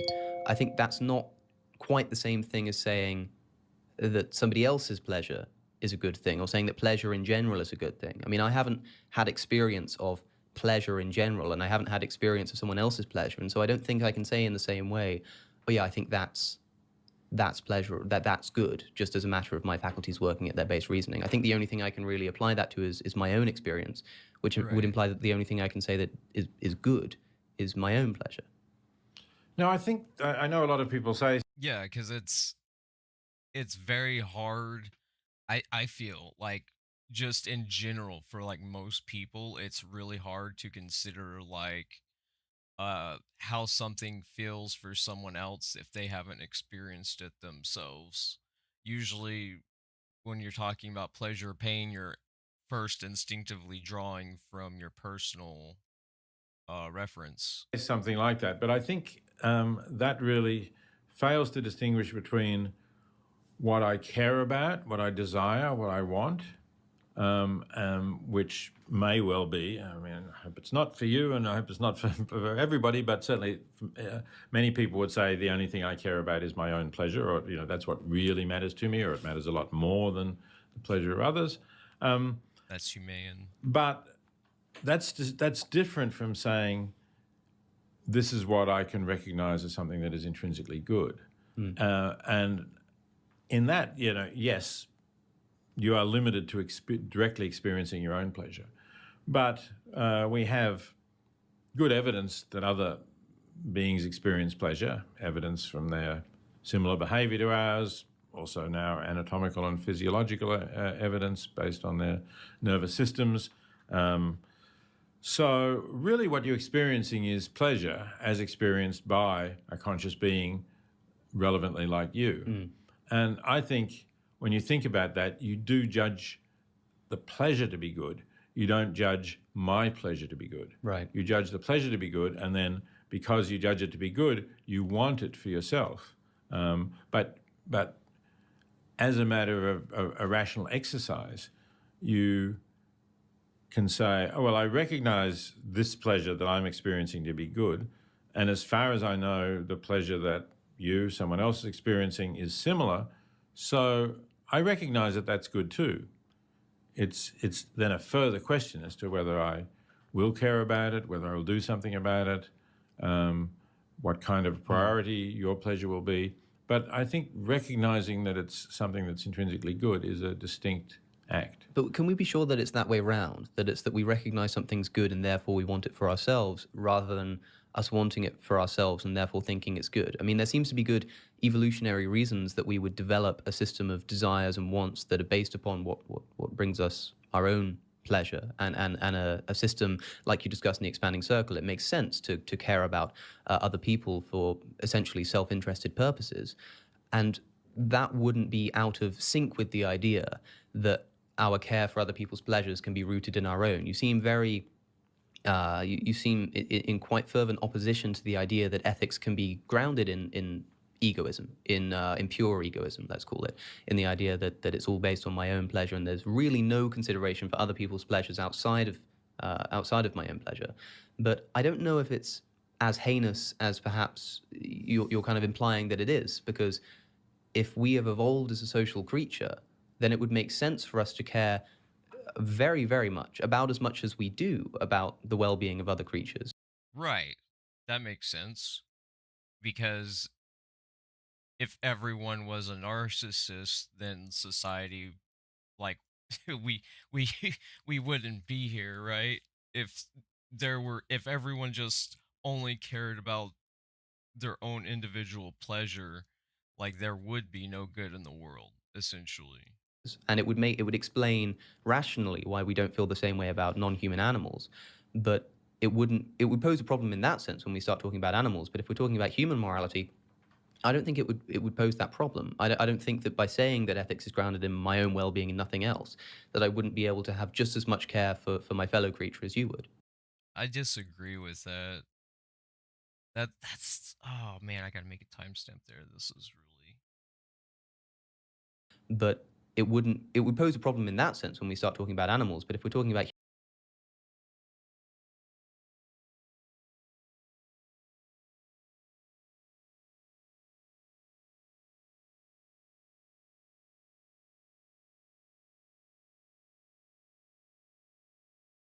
I mean you could also argue that, or not argue, but you could also say that like I want pleasure for other people so that that would be reflected for them towards me as well. Because if I only care about my pleasure, then how can I expect someone else to care about my pleasure if I can't care about their pleasure? Human morality, I don't think it would pose that problem. I don't think that by saying that ethics is grounded in my own well-being and nothing else, that I wouldn't be able to have just as much care for my fellow creature as you would. I don't see why, if you were to take that view, your concern would be justified in extending beyond a relatively small group of people whom you know and interact with. Right, this goes into what I was saying. Like, most people, I feel, are very limited, and like their conscious consideration of other people's pain and pleasure unless they specifically know them. Like, I don't think humanity's like evolved to the point where that's not a minority. And who can return favors that you do for them. And possibly, on evolutionary grounds, obviously, people who are genetically related to you, you could talk about as well. But it wouldn't give you any reason for, let's say, paying for some bed nets that will protect children in Malawi from getting malaria. Well, bearing in mind that we're now talking not about what we should be desiring, but what we do desire. Like, we're talking about the psychology of human beings, what reason we would have to desire something. I think it makes sense that because when our moral faculties developed in our evolutionary history, we were living in small enough groups that it would just make sense to develop a sense of empathy that extends as far as human interaction goes. And so now, Right, because if we're more concerned about other people, then they're more likely to be concerned about you, and it's sort of like the well-being of survival. If we're talking about like early on, like when we were in tribes and there weren't cities and stuff like that, right? Like everyone kind of looked after each other. although purely rationally, it might make no sense on the hedonistic worldview to give to charity. The fact that I have this capacity for empathy, and the fact that when I see a human being, regardless of where they are on the planet, I can't help but feel that empathy, means that by donating that money or helping that person, I'm appeasing my own faculty for pleasure, even if that's totally irrational. I do think there is a good evolutionary explanation, if not a moral reason, but a good motive, a reason why I would have that desire, even if I only care about my pleasure, to care about that person. Because as a social creature, I can't help but feel that empathy. And the only way to appease my pain there, the only way to remove that pain of empathy for someone else being harmed, is to help them. I agree with that. I think that goes into like neuroplasticity. So like it's somewhat proven um that like you can kind of rewire your brain by doing good deeds for other people when there's nothing in it for yourself. It can kind of like rewire your brain to some degree. Well, I thought we were talking about what we have reasons for doing rather than about the psychology of human desire, because I think they're different things. I think we may well have reasons for doing things that we have no desire for doing. That's unfortunate, but I think that's Like deontology, for instance. the way the world is. We certainly have evolved, and our evolutionary history has given us a set of desires, as you said, may have given us empathy and concern for others, primarily focused on those who we're close to, possibly can be extended outwards. We can talk about how much and so on. That's a question. Right, because I think a part of it is also because like there are things like compassion fatigue and like empathy burnout, and that's when you devote a lot of energy and resources into caring about someone else being hurt, but like everyone has their limit. So I think that comes into play as well. But we're also beings, and again, this is a capacity that's evolved, who are capable of reasoning. And on my view, and I defend this in the expanding circle, our capacity for reason can take us to places that are not necessarily serving the evolutionary function of enhancing our survival and reproductive capacities. It's think about it in terms of mathematics, right? So we have a capacity for mathematics. Why do we have a capacity for mathematics? Well, it was useful, no doubt, in various situations. Sort of paradigm case, you see 3 tigers go into the thicket, you see 2 tigers come out, you understand that it's not a good idea to go into the thicket. So from that maybe rather simple beginning, we develop more mathematical skills. And eventually we have people, as we do here in Oxford, in departments of mathematics, doing pure mathematics at a very high level, which is very remote from any kind of evolutionary imperative that would have given rise to those capacities. But they're following a reasoning process, and the reasoning process itself did begin because of those evolutionary advantages. Now, I think that it's possible that something similar has happened with ethics. Yes. That is, we've developed a capacity to reason, and that capacity isn't just limited to the things that have an evolution capacity. Yes. That it's possible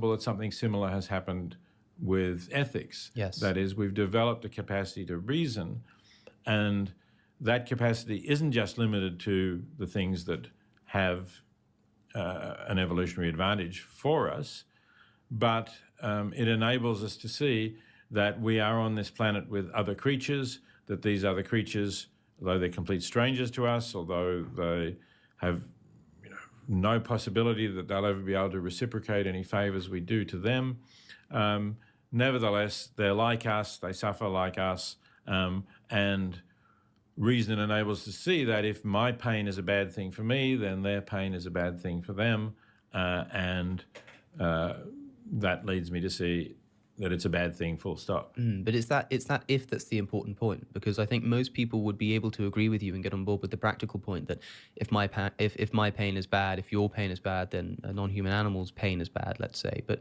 we're talking about whether or not it actually is bad. And I think that the analogy you give with mathematics can apply here as a pure egoist, which I'll continue to defend.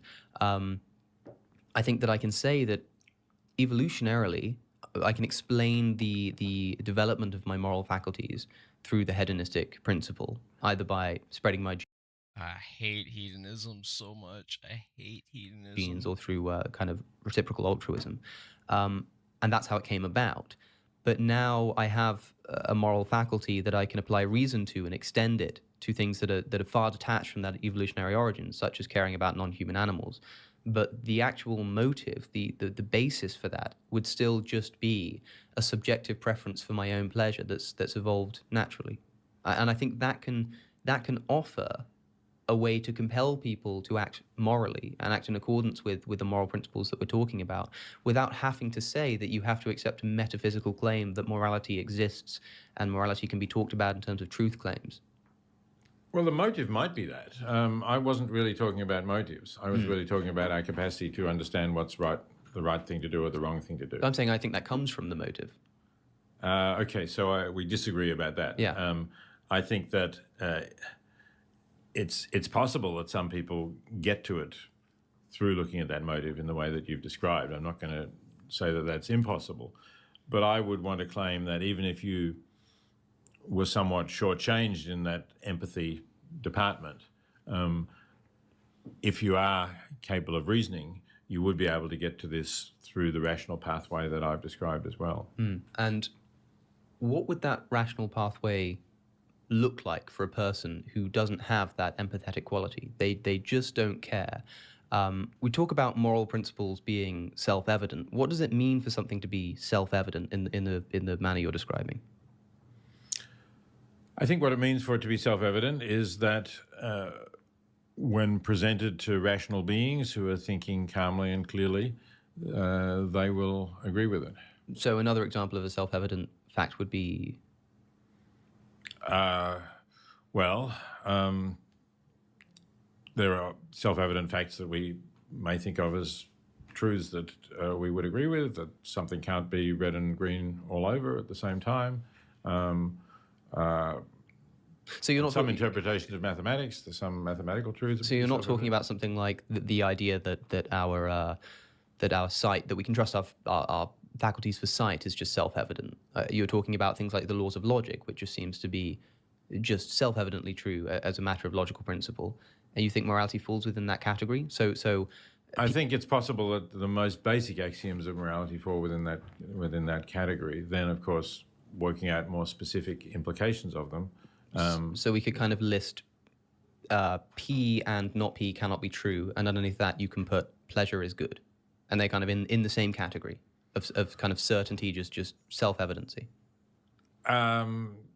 They're not quite in the same category of certainty, but they're reached by the same process. But if something is self-evident, that seems to imply that we can be certain about it. And how can there be different levels of? Well, like that gets into like hyper nuanced, like that gets kind of into humane sentimentalism and whatnot, and also like you can't entirely trust what you see. Just because you see something doesn't mean it's self-evident.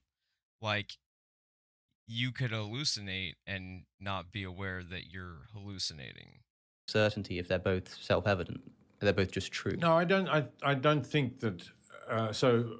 I don't think that all self-evident truths are necessarily equally certain. I think that there are some which maybe everybody is going to agree with immediately, and there may be some which require more reflection. And the sense of saying they're self-evident there is simply saying there aren't intermediate steps.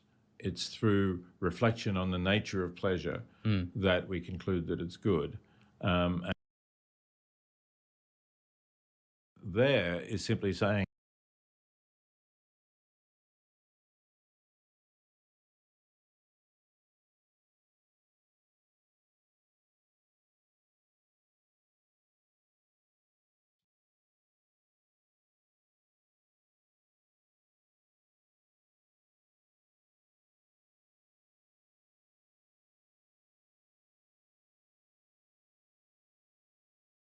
there aren't intermediate steps.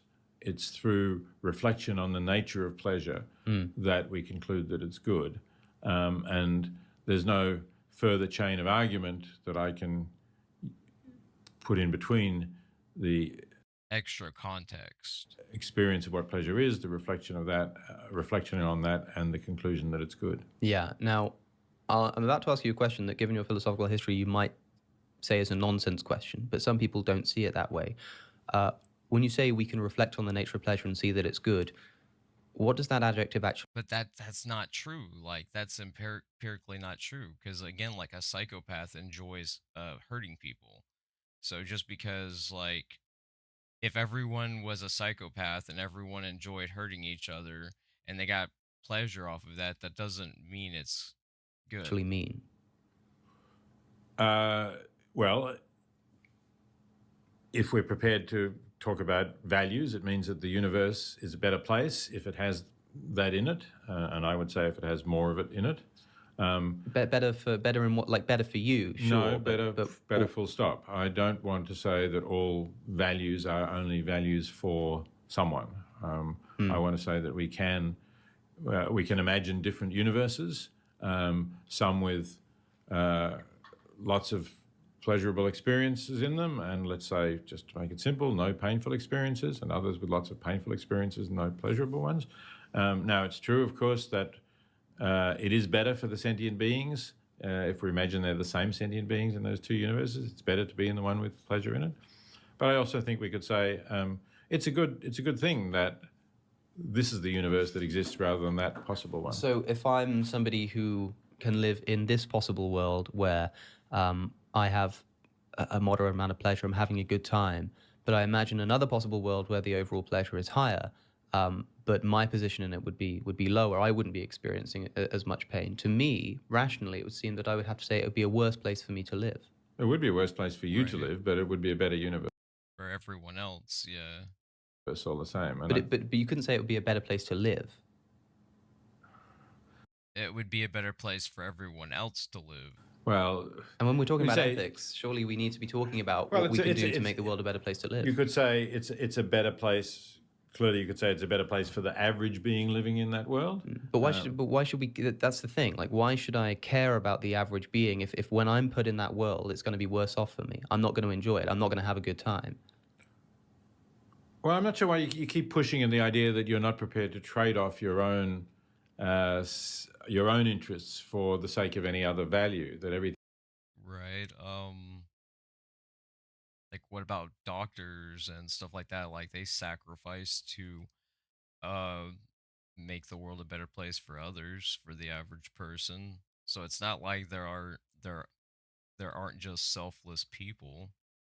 Everything has to come back to a kind of egoism, and you know, I find that an implausible position. I have to say that if you're Being, living in that world, but why should we? place clearly. Like, why should I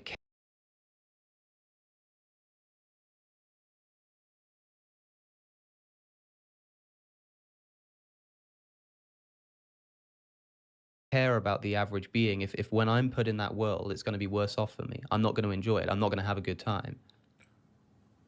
Well, I'm not sure why you keep pushing in the idea that you're not prepared to trade off your own interests for the sake of any other value. That everything has to come back to a kind of egoism, and you know, I find that an implausible position. I have to say. Do you think? I don't know whether you're talking about it in terms of really what's of value or what we ought to do, or whether you're talking about it in terms of psychological motivation. I think they're different. I don't really think it's the right position in either terms, but I can see that it's somewhat easier to defend on the psychological plane than it is on the plane of reasoning. I think the place it comes from is. Do you think that there can be an action committed that has no personal benefit? Yes. And That's I'm what talking charity as in is. doing something which not just is kind of worth the personal benefit it brings you, but brings you none whatsoever. I certainly think it's possible to do that. Yeah, I mean that's what neuroplasticity is, right?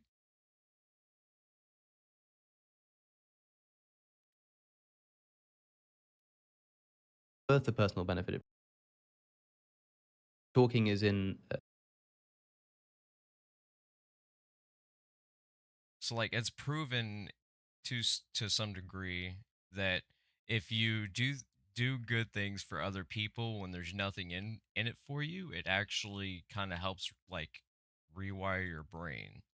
And then you can eventually supposedly get to a point where helping other people does bring you pleasure. Doing something which not just is kind of worth the personal benefit it brings you, but brings you none whatsoever. I certainly think it's possible to do that, yes. Could you give an example, perhaps? Well, I know several people who've donated a kidney to a complete stranger because they accepted that they can live quite adequately with one kidney, whereas there are people on waiting lists to getting a kidney who have very poor quality of life on dialysis, who may die before they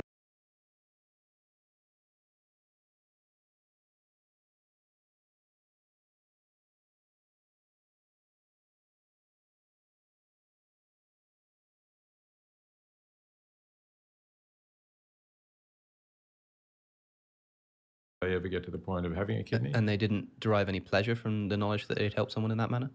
I certainly don't think pleasure that they were helping anyone was the motivation for doing what they did. I think the motivation was that they could make a bigger difference to someone else's life than it would cost them. But that's what I mean. Like if the motivation there is the fact that they could do something for someone else, well, that's a pleasurable experience. Well, is it? I mean, why are you writing this into it, right? If you seem to be denying that somebody could act just for the fact that that he or she was doing a greater benefit for another person. Well, Right? Like, so there's this instance where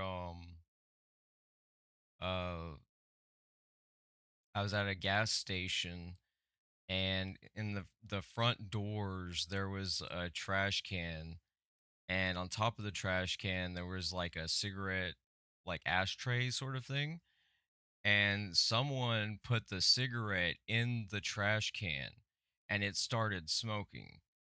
Now there was nothing in it for me to alert the attendants to put out the fire. But I did it anyways. I could have just walked on home and just not, and there was nothing in it for me, but I still did it. And the I cost don't for think themselves. I certainly don't think you can. I think that you kind of have to act in accordance with your pleasures and preferences. I disagree with that. Preferences, I'm not necessarily going to die. And I mean, the people that might have preferred to benefit others than to benefit themselves. So I see where there might be a divergence here, because I know that you. And is it really a preference? Because like I've always had a problem understanding preferences, because it's like music, for instance. Like, you don't choose whether you like a song or a band. Like, you either like it or you don't. It's sort of like your neurological wiring. So like I've never understood preference. Like, they have like the quote of sexual preference and stuff like that. It's not like you just suddenly decide, oh, I'm attracted to this all of a sudden. It's like, that's, I don't know. You used to call yourself a preference utilitarian, and now you call yourself a hedonistic utilitarian. Yes. Do you still see those as different things? Yes. Because you see a difference between somebody's preference and somebody's pleasures. You can prefer things that do not increase your own pleasures, definitely. Now, in practical ethics, you give an example in the introductory chapter of a poet who decides to live a life of diminished pleasure in order that she will write better poetry. Right. Because the preference is to write good poetry, even if that's at the expense of the pleasure. But surely the immediate response to that is to say, well, the reason someone wants to be a poet is because of the pleasure they derive from being a poet. And so diminishing one type of pleasure or one means of pleasure to increase your ability to write good poetry, well, the pleasure you receive from writing that poetry, the pleasure you receive from the knowledge that you're living the life that you want to live, must outweigh the pleasure that you're sacrificing. Let me ask you this: It like, again, it really depends. Like, contextualize it. Like if it's a narcissist, obviously no. Like, they're just gonna value their own self-interest. And it also goes like, there's a whole lot of things at play that aren't being brought up, which would be sort of a meta debate, which is like illnesses and disabilities and things, and like trauma, right? Like, trauma rewires your brain. So like, I don't know. pleasure a state of consciousness for you? Yes. Yeah. Well, people do things that are not going to affect their states of consciousness. For example, they make disposition for their assets after they die. They're not going to be around to witness that disposition. And, you know, that's or there may be many other ways. Derek Parfit has this example of meeting a stranger on a train, talking to that person, getting to like them.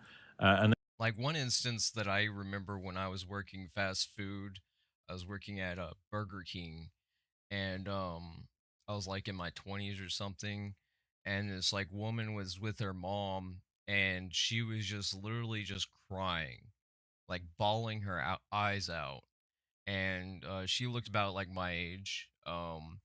And like, people were I bought her a piece of pie out of my own wage, right? Like, and I didn't ask for anything in return. Some of my coworkers were like, get her number, get her number. And I'm like, no, like, she's crying, she's in a vulnerable state. And it's like, I still helped her, even though there was literally nothing in it for me. So like, I don't understand why that's so hard for him to understand. Like, people, it's called a sacrifice for a reason, right? and then discovering that they are having a serious operation for a disease. And then the person gets off the train, didn't exchange any contact details, you'll never see this person again. But Parfit says you can have a preference that the person's operation will go well, Yeah. but it'll never affect your consciousness. You'll never know whether that person's operation did go well or not. But it's already affecting your consciousness. So when you leave inheritance for people after you die, or leave requests for the way you want your body to be treated or something like that, the reason why you would do that, I mean, like in terms of the defense that you could give for the psychological hedonistic motivation, is that you derive pleasure now when being alive from the knowledge that when you are dead, other people will benefit I was from that. wondering if he's going to You can, I accept that you can offer that explanation. I don't think it's very plausible in terms of the amount of effort that people often put into trying to arrange things for after they die. I think it's like, I think it can be a bit of both.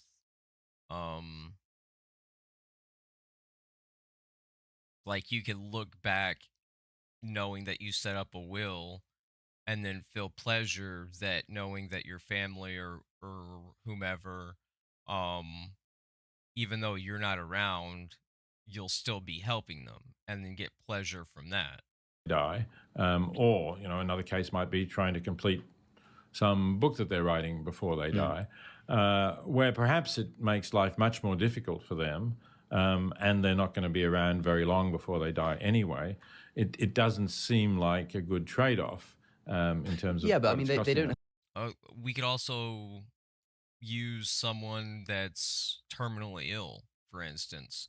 So like someone that's rich and is terminally ill, they have no family, no friends or anything like that, but they decide to give everything to some stranger that was nice to them on their deathbed, right?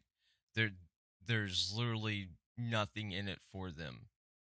But like there are cases of like stuff like that happening, like not to the hyperbole that I was going at, but like there are cases like that. Have to be right about it. That's the difference between that's like an epistemological point. They could be wrong. I mean, they could decide to do something. They could decide to make a sacrifice and get it totally wrong and actually have completely diminished their pleasure.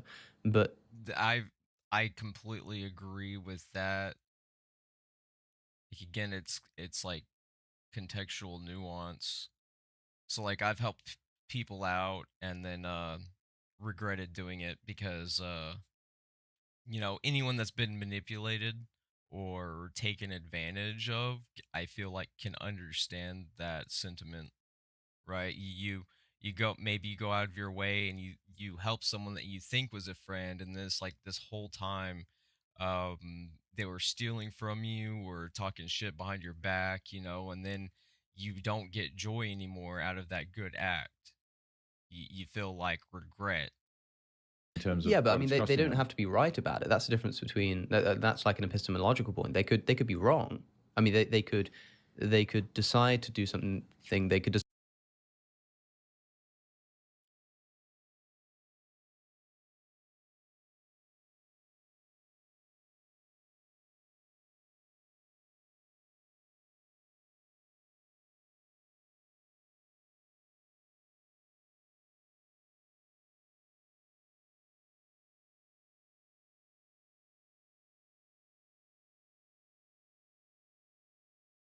decide to make a sacrifice and get it totally wrong and actually have completely diminished their pleasure. But they could, but they thought that it was going to increase their pleasure. Again, you could offer that explanation, but I don't really see why it's necessary to do so, and I don't find it plausible to do so. I mean, there's an anecdote about Hobbes that goes along the lines that you're talking about. Hobbes was walking through London with a companion, and a beggar came and asked for money, and Hobbes reached in his pocket and gave some coins, and the companion sort of thought, aha, I've refuted you now because you're an egoist, but you've just given money to this beggar.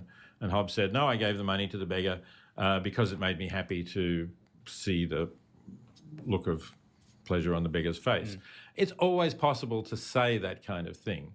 But, and, maybe Hobbes was speaking the truth about himself, but to assume that everybody who does something like this is doing it in some way to increase their pleasure just seems to dilute the notion of what pleasure is to a point that we may not really be talking about the same thing. We're just sort of, every time someone has a preference for something, we're putting a little subscript saying, and therefore gets pleasure out of it. But I think so.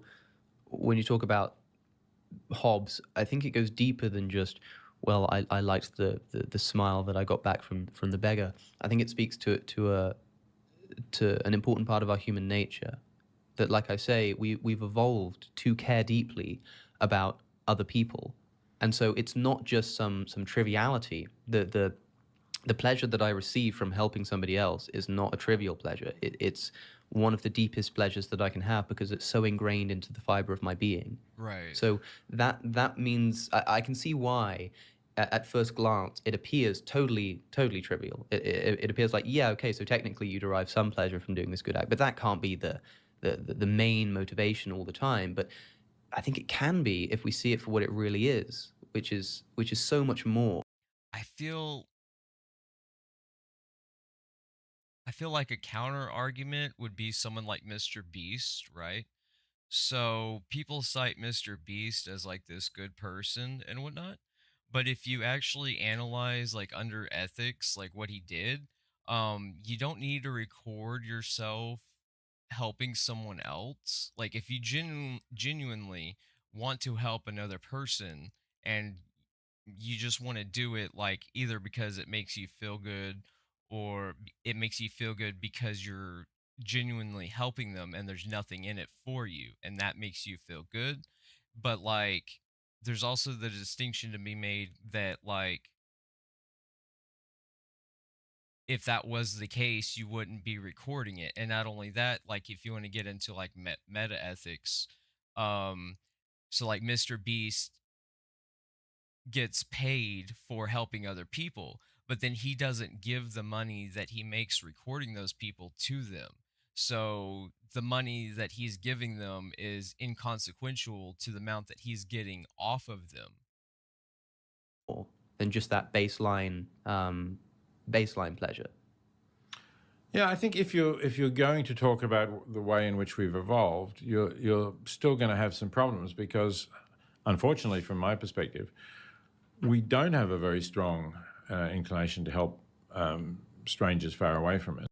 Yes, that this goes into what I was saying. Like I don't think humans really have evolved to the point where people like, I don't know, I feel like it's almost an objective statement, but I know it's not true, because there are exceptions to almost anything, outliers to almost anything. But like if you hear this person died on the news, you might feel bad a little bit, but like you'll forget it within like a day or a week. You'll forget about it, because like that person had no meaning to you. Like there's no either relationship, or there's nothing that like ties you to that person. It's just like a person. Like it's just like, I don't know how to explain it. And in particular, we don't have a strong inclination to help people who we can't even, inclination to help, unfortunately, from my...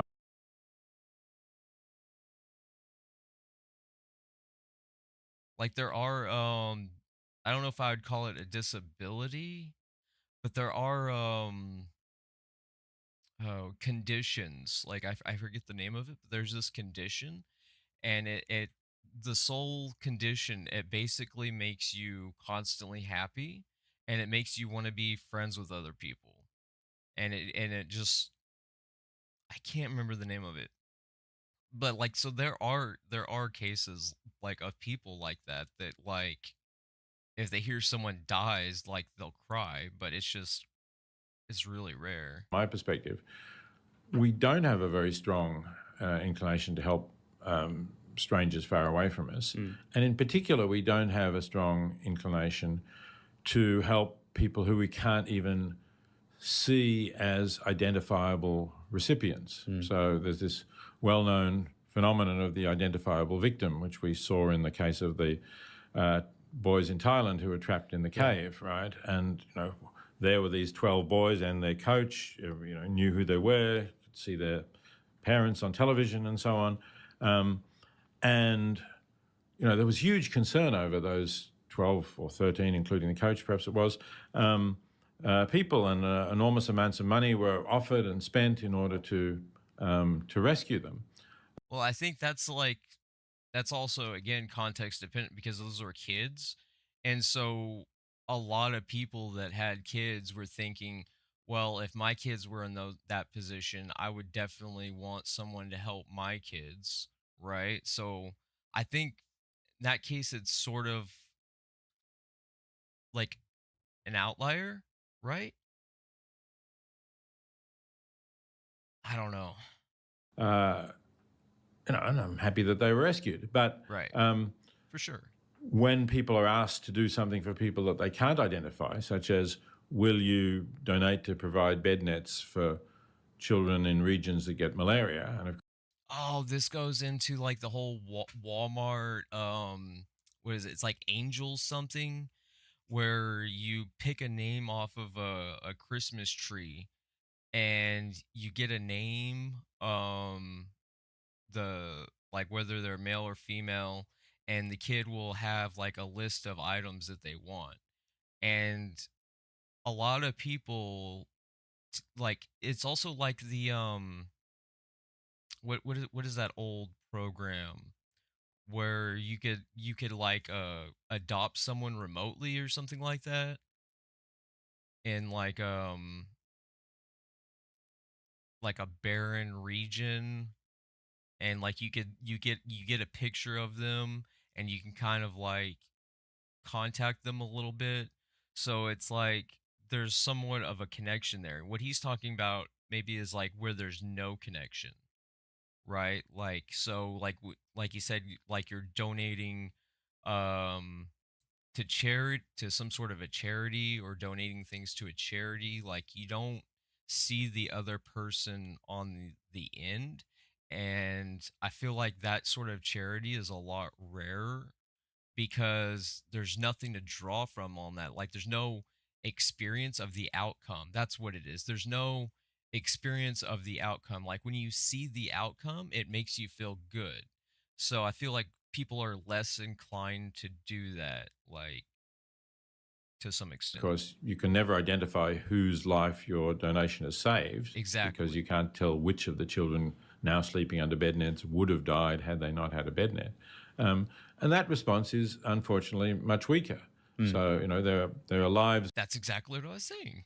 we could save for much less than it cost to save the boys in Thailand, by donating to this and similar. Exactly, but because everyone could like see pictures of the kids, people could see the parents and their friends, relatives, and stuff like that. There was somewhat of like a remote, even if it's like one-sided connection. But when you just donate directly to a charity, there is nothing like that. So that's probably one of the factors in why so many people cared about those kids. That, like I said, a lot of people have kids of their own, or nephews, or they're a godfather or godmother, and so they're drawing on their personal relationship to kind of bridge that connection. Like, if it was me, sort of a thing, or if it was my kids, sort of a thing. Charities that we're not saving. So, on your view, there'd be nothing further you could say about that, because you're following the evolved preferences that we have, and they clearly point towards helping identifiable victims rather than unidentifiable victims. But that's where reason comes in. So I can explain the motivation that we would have for any kind of moral principles in general. And what I'm saying is that the reason why I think we have ethical concern for people outside of ourselves is because of these evolutionary reasons that I've just explained. From that, like with the mathematician, you can then say, and once we have these principles, let's now use reason to apply them consistently, in which case you can do what you do so well, which is to point out inconsistencies in people's thinking. If you're going to save the child drowning in the puddle, why won't you donate your money to charity that will save even more people for less of a price? Well, that's a point of reason. And somebody might be able to come to you and say, well, why should I care at all about this whole ethical framework? And the answer could be, well, here's an explanation of why you should care about the child in the puddle, and you give a psychological evolutionary motivation for it. Here's why you do, let's say. Here's why I know that if you really thought about it enough, you would care. That's not the same as saying that they should care, but I can say that I know what kind of creature you are. I know how you evolved. I have enough knowledge of your psychological state to understand that what you do care about, as a matter of fact, is that child drowning in that puddle for these reasons. And since you do care about that child, let's take the rationale for that and see if it should also apply elsewhere. And then you can draw out the practical implications of applying it consistently, if you see what I'm saying. But that doesn't diminish the meta-ethical point that it's all based upon your own pleasure. Okay, good. I think we're making progress. But I think it does actually cut against what you were saying earlier in terms of the idea that you're taking pleasure from this, because you've acknowledged that we have certain desires that we simply have as desires, let's say to help the drowning child in the puddle or the shallow pond. And you've acknowledged that we don't have similar desires to help the non-identifiable victim, potential victim of malaria. And you've said that that's where we can use reason to say you care about this, and therefore to be consistent, you should care about that, which is fine. I totally agree with that. But now looking at that person who has been persuaded by your argument about using reason, I don't see why you're saying, and this person is still doing what gives them pleasure, because it would seem to me that if that was what they were doing, they would be much more likely still to look around for more children in ponds to rescue, because that's really, as you acknowledge, what gives them pleasure. The other thing is, yes, and I'm being consistent, but that's not the same thing. But don't you think people derive a pretty significant... I think partially, like, to some extent, it's also, like I said, like if you see someone suffering, you're much more likely to help them than someone that you have no attachment in any, like, visual or any sort of frame of reference for. Especially it also happens.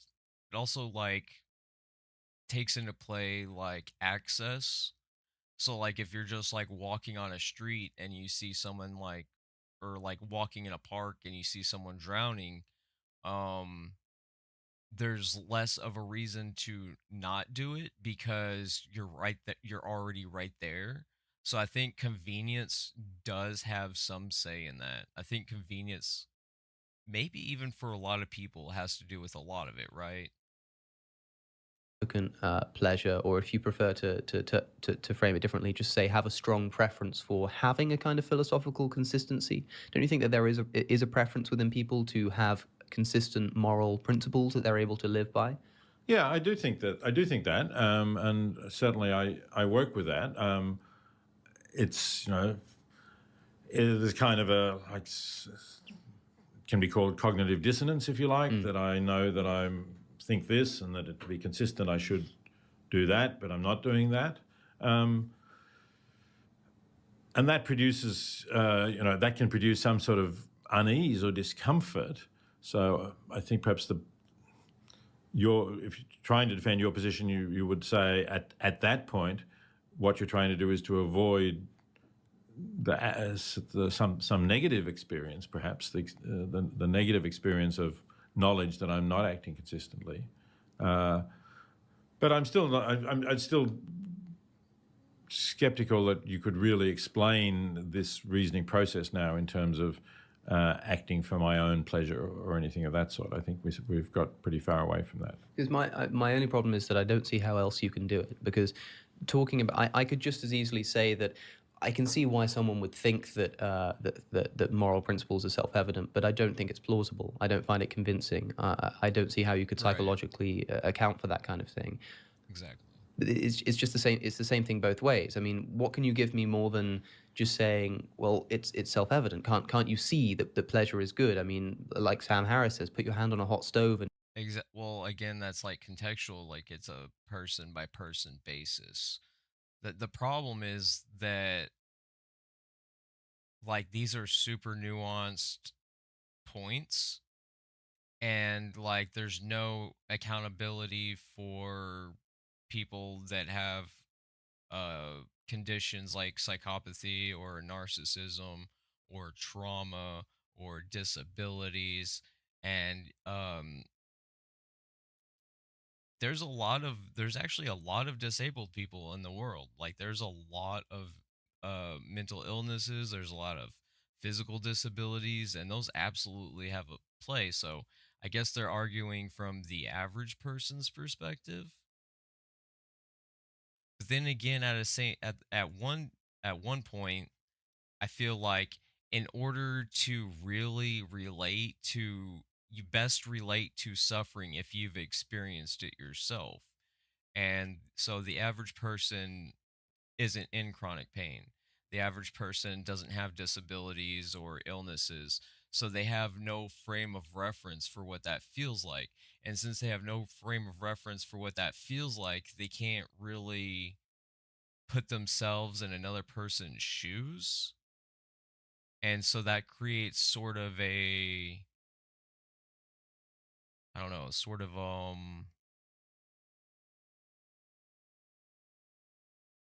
like a disconnect.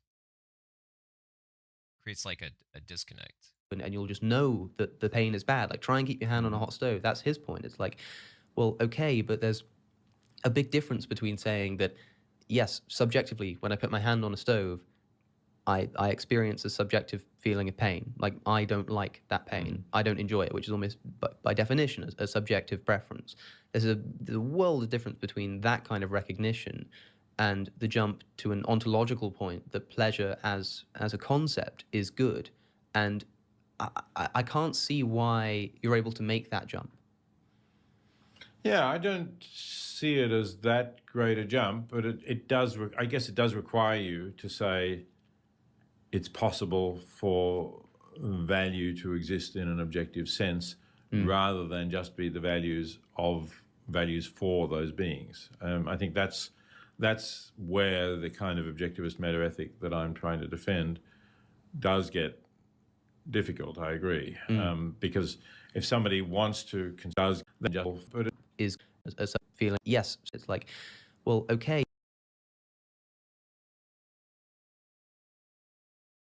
but there's a big difference between saying that, yes, subjectively, when I put my hand on a stove, I experience a subjective feeling of pain. Like, I don't like that pain. I don't enjoy it, which is almost, by definition, a subjective preference. There's a world of difference between that kind of recognition and the jump to an ontological point that pleasure as a concept is good. And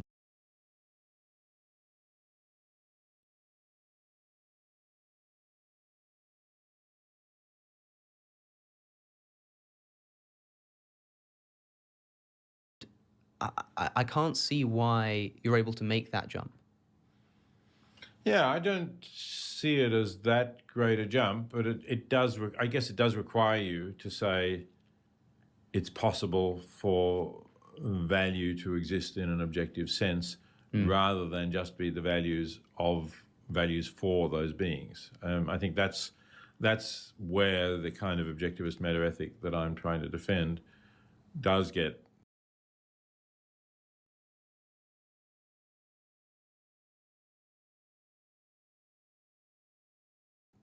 difficult. I agree, because if somebody wants to consistently argue that all values are values for beings, it's not easy to push beyond that. One way to push beyond it, I guess, is where you're talking about, again, Parfit-style problems about bringing beings into existence. But that's the question about whether, suppose we have a world with 1 billion happy beings in it, whether it would be better to have a world with 2 billion equally happy beings in it. And on the view that there's objective value in happiness, it's easy to answer that affirmatively. Really?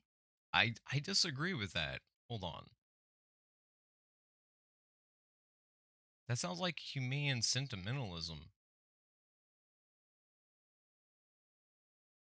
Value in happiness, it's easy to answer that affirmatively. On a view that says all value has to be value for someone, it's not so clear, or at least somebody says, well, if you didn't have the extra billion beings, then they wouldn't exist. They'd never be unhappy. They'd never have missed out on anything. Yeah. Well, I mean, to give you a kind of... Wouldn't not subjective value in, and better to have a world with 2 billion equally happy beings in it. And on the view that there's objective value in happiness,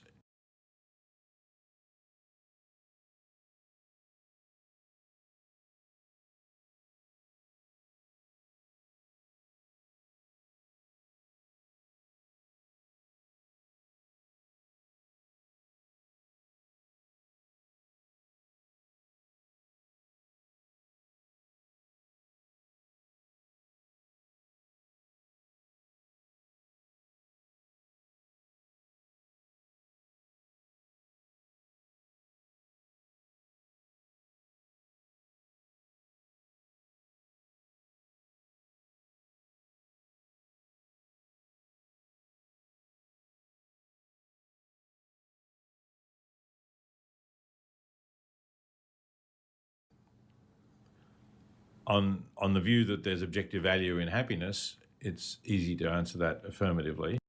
No, because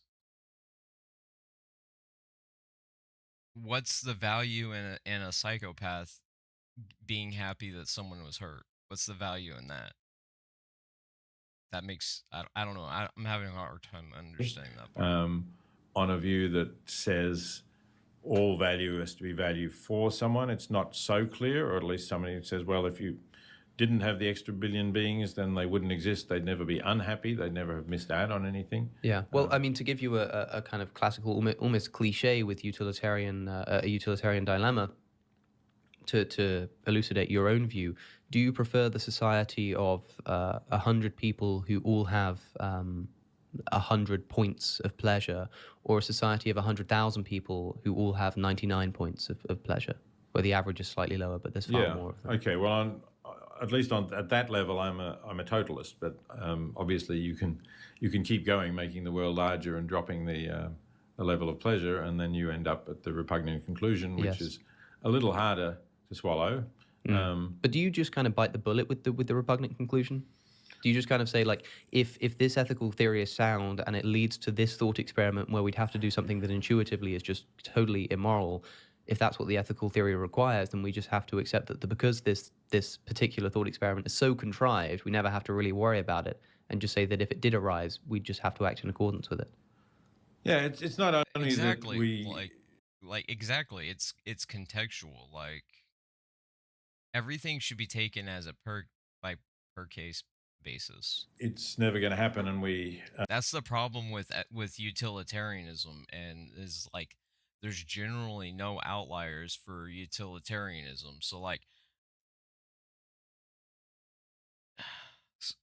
utilitarianism kind of devalues minorities. It sort of values like the majority more than it does the minority, and that's how you end up into like a slippery slope as like the ends justify the means sort of rhetoric. Don't have to worry about it in that sense, but it's also, can we really rely on our intuitions when applied to a situation that is so fantastic that our intuitions did not evolve to cope with it?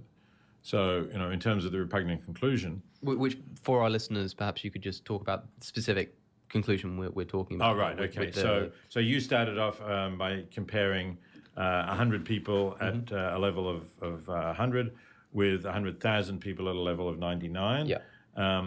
And probably most people would... I would say 99. Because I would say 99 because that's more people that would be happy overall. But obviously, the lower those points get, the harder it is to justify that.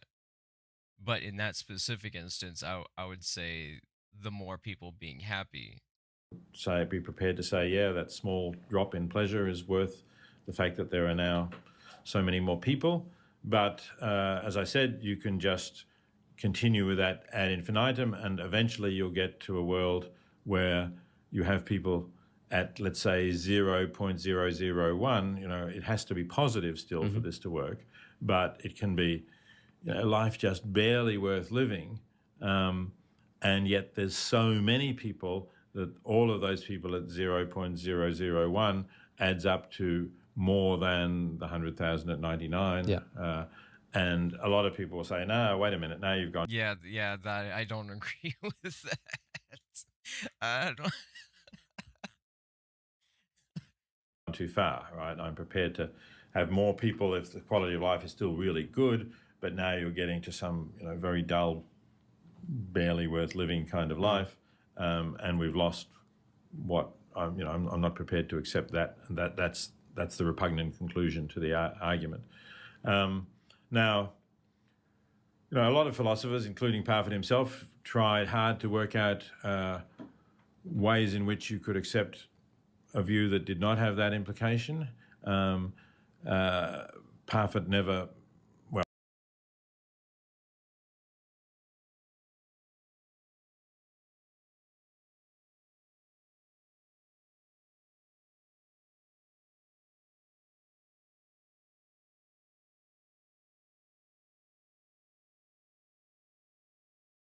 I wish there were captions. Wait, can I get captions? No captions. Sounded like he said. have that implication. Parfit never.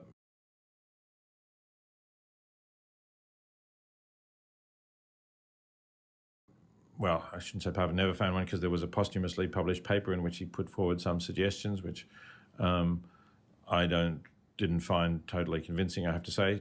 Some people try to set a floor, sort of a baseline, in other words, and say, well, once life sinks below a certain level, then there's no point in expanding, in having more people living that level. Right. And that level is not the neutral level. It's not the 0.001, but, it's Negative. 20 or 30 or something on a scale between 0 and 100. Sorry, I should say really on a scale between minus 100 and plus 100. I Yeah, guess, sure. what we're talking about. So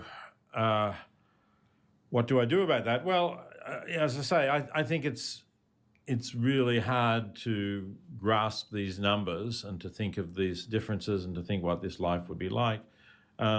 So I do find it an uncomfortable conclusion. And on this one, when you say, do I just bite the bullet? I would still like somebody to turn up with a coherent, consistent theory that answers questions about when it's good to bring extra people into existence and when it's bad. And if that theory avoided the repugnant conclusion, that would be a point in its favor. Yeah. But there have been a lot of really good philosophers working on this now for 40 or 50 years. Is the reason why it would be better? You say if there's a theory that encompasses a solution to the repugnant conclusion, that would count in its favor. Is that because of the intuition that we have that the repugnant conclusion is so wrong? Because if we're talking about ethics being based on self-evidently true moral statements, then we're not talking about intuition. And if we have a moral theory based on what you describe as self-evidently true principles, which then lead to a conclusion that we don't like, surely it shouldn't count in favor or against the theory whether we intuitively like or dislike it, if that's not what we're basing it on. Because that's what I'm basing the moral theory on. I'm able to say that because we're talking about our own kind of psychological preferences, when we come to a conclusion that seems repugnant, we can use that as reason to distrust it. But I'm not sure you can do the same thing if you're not basing morality on that. So you said, as part of those remarks, that you're relying on intuition, but if I'm basing things on self-evidence, then I shouldn't be relying on intuition. But I think there are different intuitions, and Sidgwick, who argued that there are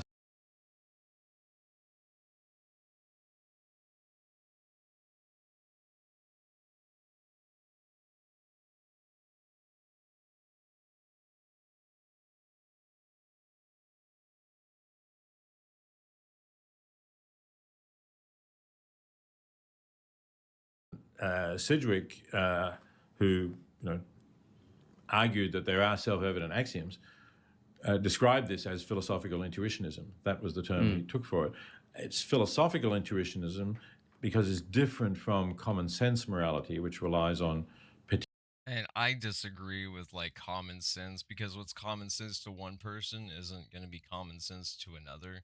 Like if one person comes from a tribe and one person comes from a city, like their standard of common sense is going to be completely different.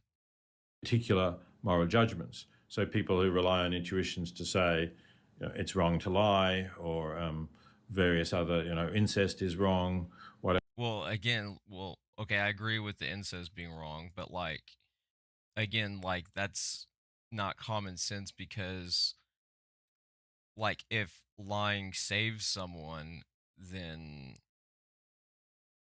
it would be common sense to lie, but just lying in general without context, I wouldn't say it's common sense not to lie. I feel like it's per case basis. Whatever else it might be.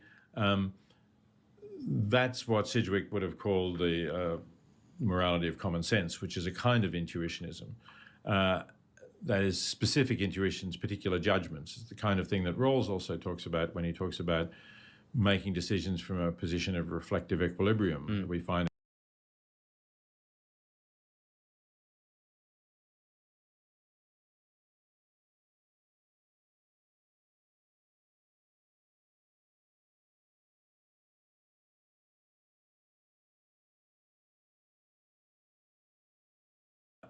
that is specific intuitions, particular judgments. It's the kind of thing that Rawls also talks about when he talks about making decisions from a position of reflective equilibrium. We find a kind of equilibrium between a whole variety of intuitions. I think that there are sort of like perennial philosophy. Some things which are not far away from intuitions, and as I say, Sidgwick used that term, which are things that we see as self-evident, and the ones that I think are more reliable are the more general and abstract ones. The ones that are more specific, I think often are reactions that we have because they were advantageous to us, to our ancestors, in terms of survival and reproduction. So that's why I mentioned incest as an example. I think we have an intuition that incest is wrong. Right. And clearly that has a plausible evolutionary explanation that you will produce more abnormalities if people who are closely genetically related have sex, because in an age without contraception they were then going to reproduce. But I think you can then ask whether that evolutionary explanation supports the intuition that incest is wrong or actually debunks it. And I think in that particular case, at least, it debunks it. It debunks it for modern circumstances where we do have reliable contraception and where we don't see other plausible harms. And the case for that would be adult sibling incest. So, intuitively, if you ask people, and Jonathan Haidt did this in a bit of research, but if you ask people, you describe a circumstance in which adult brothers and sisters are spending a night together, they decide for the fun of it to experiment in having sex. No. They do that, they're both on using contraceptives, or the woman's on the pill and the man decides to use a condom just to be safe. So there's no chance of them having a child. And it doesn't harm their relationships. They continue to be close. They decide not to do it again. So you ask people, is that wrong? A lot of people will say, yes, that's wrong. And when you ask them why, they either say things that are contrary to the story, like, well, they might have a baby who'd be abnormal, or they just sort of fudge in some way, or they say vague things. So I think that's our evolutionary evolved instinct speaking there, and I don't think we should rely on that. But you can't give a similar evolutionary explanation for the idea that the good of any one person in the universe is as important as the good of any other. On a tangent. Right, because like what's good for a psychopath usually means it's bad for someone else. Point there. Why does the contraceptive requirement the contraceptive requirement of this moral case make a difference? Are we suggesting that it would be immoral for people for incest to take place where there's the possibility of a child because that child would be born an abnormal child? It seems to imply the idea that it's wrong to have children who are abnormal. I think Jonathan Haidt put that into the example to. Well, I think in that that's like a specific case though. It's like it's about a matter. It's like a matter as a fact, right? Like if you do that, like the outcome is guaranteed to be awful, which is completely different than saying like two people that aren't autistic have an autistic child, like there's nothing wrong with having an autistic child. Like it's complete. Oh my god. To avoid evoking that reason for rejecting it. I think a lot of people, if you didn't, would have said, well, exactly what you said. They might have a child who would be abnormal, and that would be bad for the child. Wouldn't that be a bad reason anyway? Wouldn't the response be able to come just as the other attempted response they gave? It's very easy to say, well, that's a bad response. Shouldn't you be able to say the same thing about, well, you'd have a disabled child? Well, so what? I knew. See, it's a slippery slope. That's it. Oh, I fucking hate that dude. I can't believe he's going there. Like that's a complete. Like people that have kids all the time aren't disabled and they have disabled kids. Like there's nothing wrong with that. But like incest is completely different. Like you know the outcome will be like there's nothing wrong with having a disabled kid, but you could argue that it's wrong that you're knowingly going to create a disabled kid and then you continue to do it anyways. It's like a complete just. Well, firstly, Haidt was trying to test responses to incest, and these were not philosophers. He wasn't trying to get into a philosophical discussion. Shouldn't attempted would be bad. People, if you didn't, would have said, well, exactly what you said. They might have a child who would be abnormal, and that would be bad for the child. Because that it would be immoral. Make a difference. Are we suggesting that?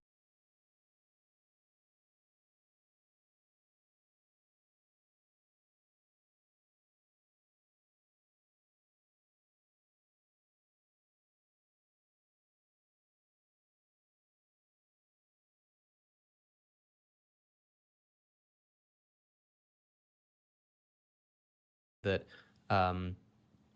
it would be immoral for people for incest to take place where there's the possibility of a child because that child would be born an abnormal child. It's not just a chance though. It's like a very, very high chance. Like it's almost like an inevitability. Seems to imply the idea that it's wrong to have children who are abnormal. I think, Jonathan. Like, so the argument is if you know the outcome would create a very disabled person, why would you still do that and then just not adopt instead? And Haidt put that into the example to avoid evoking that reason for rejecting it. I think a lot of people, if you didn't, would have said, well, exactly what you said. They might have a child who would be abnormal, and that would be bad for the child. Wouldn't that be a bad reason anyway? Wouldn't the response be able to come just as the other attempted response they gave? It's very easy to say, well, that's a bad response. Shouldn't you be able to say the same thing about, well, you'd have a disabled child? Well, so what? Well, firstly, Haidt was trying to test responses to incest, and these were not philosophers. He wasn't trying to get into a philosophical discussion about those issues. He was trying to test this idea, which he calls moral dumbfounding, that we have these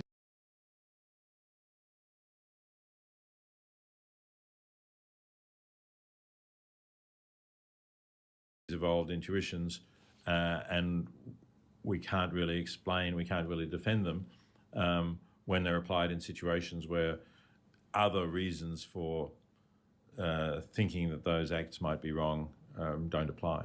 Exactly, an exception, an outlier, if you would. Right, sure, okay. But it's a problem that comes up a lot, is sort of implied offenses that come with some of the moral theories we're talking about. Something that I've heard people criticize you for instance, is the analogies that you draw between the treatment of animals today and the treatment of black people or of women in the past. And people say that isn't that drawing a kind of implicit comparison between the two?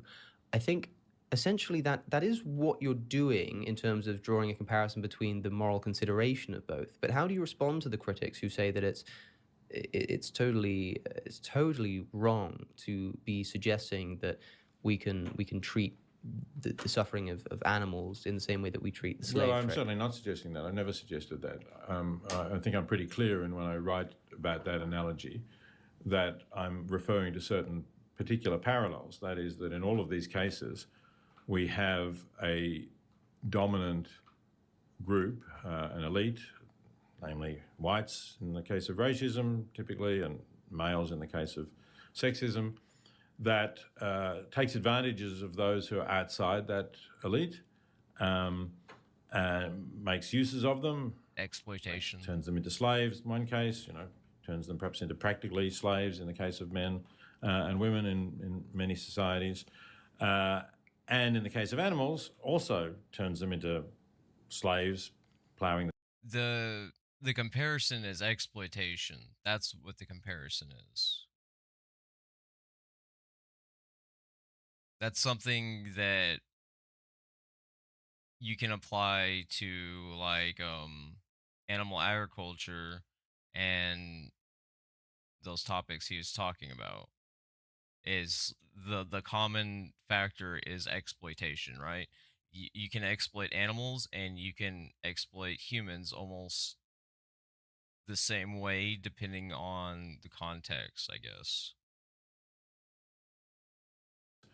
We have a dominant group, an elite. We have a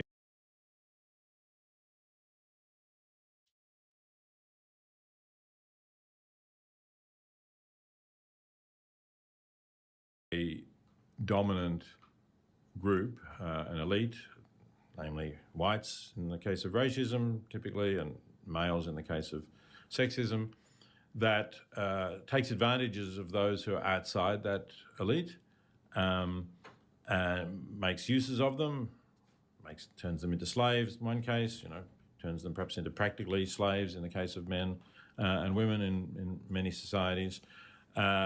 And in the case of animals, also turns them into slaves, ploughing the fields or something to ride. But of course, today, the much more common and convenient use is to use them for food. And in each of those cases, not only do they do that because of the power that they have over the others, but they develop an ideology that justifies it. So, right. That's a common denominator or whatever.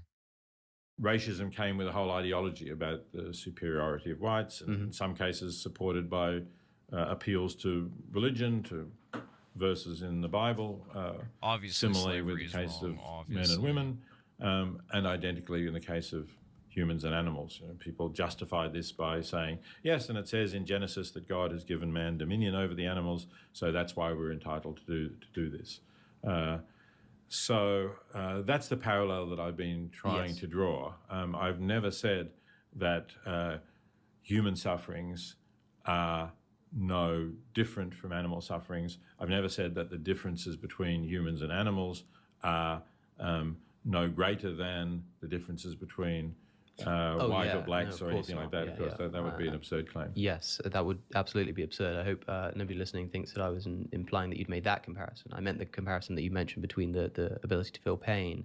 Do you think that in terms of sensory pain alone, so we're not talking about psychological pain, which I know kind of comes along with it, but in terms of just the faculty for feeling pain, I know you write in Animal Liberation, not only is it true that non-human animals might feel just as much pain as humans do, but they might in fact feel more pain. and also tagging on the idea that we were talking about a moment ago, where a society in which more people at slightly less, but we have a value on more people being in existence, having pleasurable experiences. Putting all this together, I want to ask a difficult question that I've reflected on a lot, and when I've been talking about this is kind of a question which I've struggled to address, that I've brought up to myself, which is considering the different extent in terms of the number of sentient beings actually involved, and how frequently and how badly they're being treated. Right, to the degree. In terms of moral wrongness, on this kind of more enlightened, based on the intrinsic value of pleasure of sentient beings, in terms of moral wrongness, what was more bad, or what is more bad, between the modern animal agricultural industry and factory farming, or the historical slave trade of human beings? Industry and is more beings.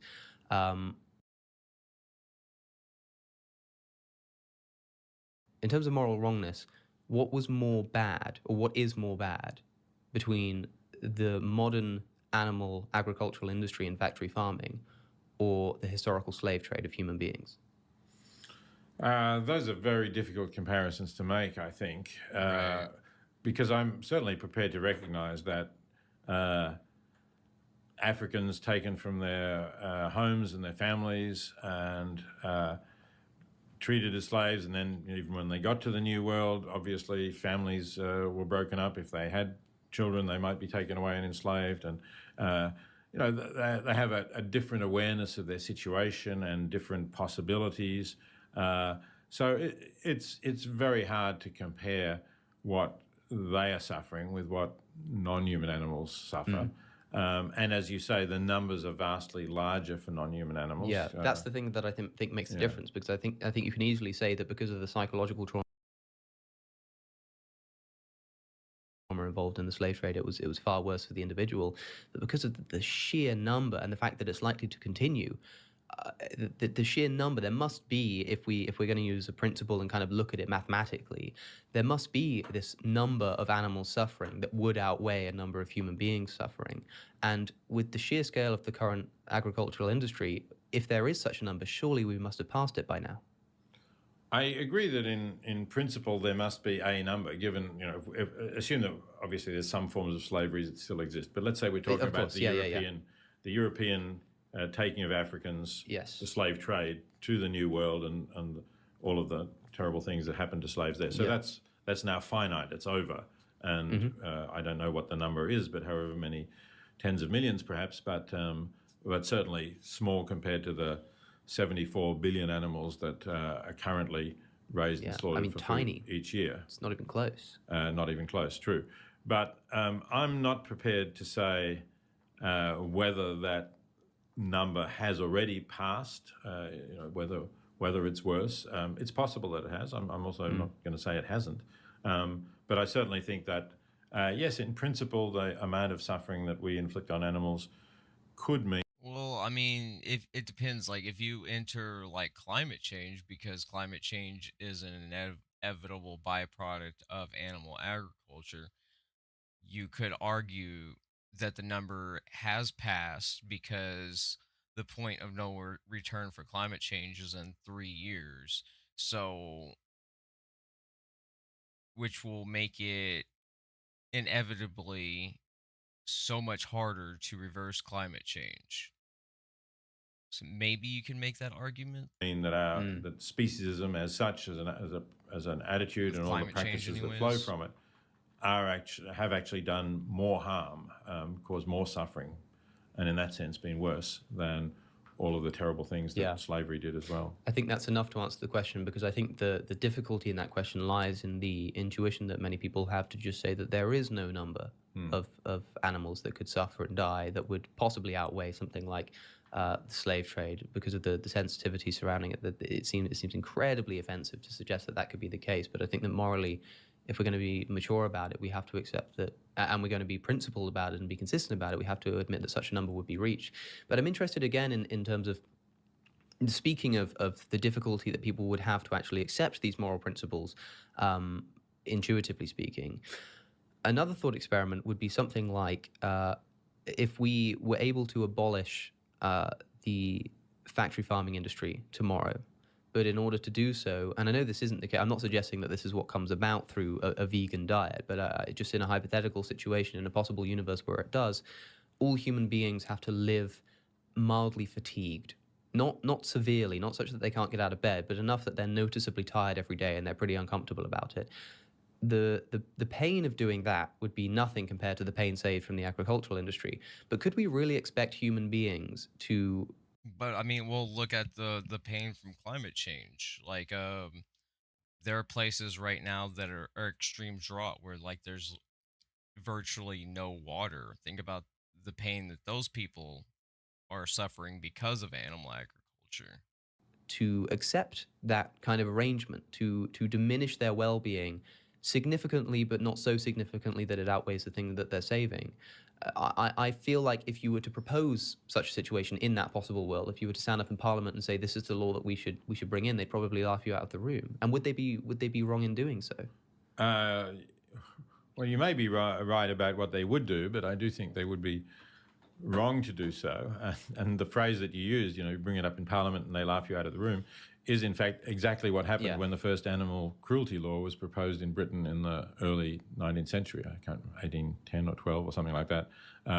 When somebody proposed a law about I don't know beating cattle that you were driving to market or something, and I think it was Humanity Dick Martin, I think his name was. He was known as Humanity Dick after that, obviously. And he was laughed at. Dick Martin, I think his name was, that you were driving to market. Or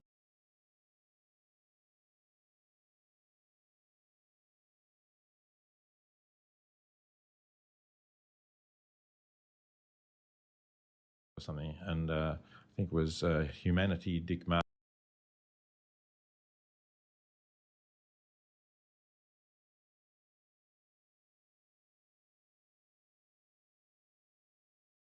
I think his name was. He was known as Humanity Dick after that, obviously. And he was laughed out of the room, and it took a decade or so, I think, before he brought it in. So the fact that you're laughed out of Parliament doesn't mean that you're not right, clearly. Right. And I think you're correct to say that people would not accept that, would not accept it now, and possibly will never accept it. But again, that doesn't show that it wouldn't be the right thing to do. Should we expect human beings? I mean, I don't mean should we expect it as a matter of do we think they will, but morally speaking, should we expect human beings to accept that kind of arrangement? Yes, morally speaking, I think we should. But as you rightly pointed out, that's different from predicting that they ever will. What do you think it will? I mean, what is the best approach to get someone to understand that if they had to break their arm in order to save the suffering of animals, they have to give up meat and all dairy products, and they also have to break their arm in order to get to this moral paradigm that we're talking about. How can we possibly go about convincing somebody that would be worth it? I feel that's kind of an absurd. That is like such an absurd argument, though. Like that really is absurd.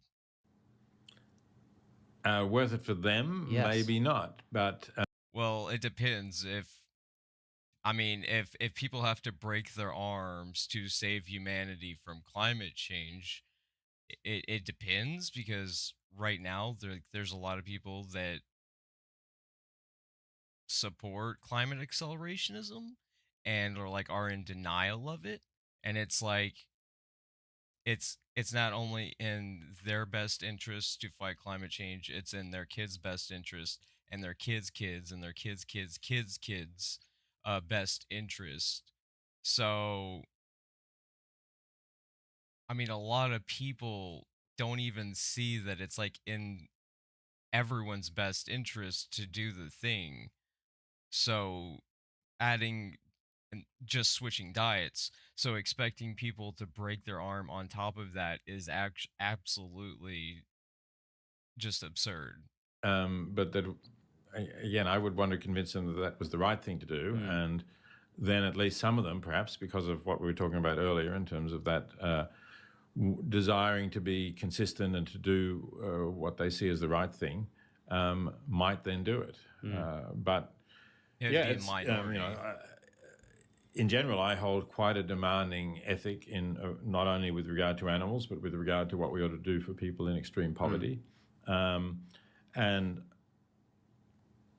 I recognise that the way people are at present, they're very unlikely to fully comply with what I see as the right thing to do. Right. But if we can incrementally push them along to get closer to it, perhaps one day, not that I'll live to see it, but perhaps one day people will start to think more along the lines that I think they ought to. Do you think that the demandingness of an ethical theory can ever be a criticism of its ontology? No, I don't think so. In no circumstances. Well, not simply the fact that it's very demanding. I think theories can be very demanding just because of that's the way the world is, and they're demanding to us because, as we've been saying all along, we're creatures who have evolved from ancestors who acted in their own interests and in the interests of their offspring, and we would not be here if they hadn't, and we still have a lot of those same characteristics, and that's why they're demanding to us. But that's not a reason to show that it's not the right moral theory. So in the cliche hypothetical of some advanced civilization coming and discovering, Basically, just because something has been done or normalized for a long period of time, just because someone did something a long time ago, there's no logical reason to continue doing it if it isn't for the good. us, and let's take, you can imagine thousands of examples like this, but to take a simple one whereby their mass production of us for meat to eat genuinely does, as a matter of psychological states of their brain, bring them more pleasure than we could ever experience in a lifetime, including the balancing out of the pain experience of living in such a world. Could we be morally expected to just throw ourselves on the dinner plate because that's the right thing to do? Because so this is again the expected not of prediction that we're ever likely to do that. No, but it should we? And I think should do that. Some people would say that because the demanding, I mean, people would be able to accept, like, sure, okay, according to the ethical theory that we're talking about, actually the right thing to do there would be to say, okay, take me, cut me up and eat me, because I know that will maximize the pleasure. But the sheer demandingness of that seems to at least count against it in some small sense.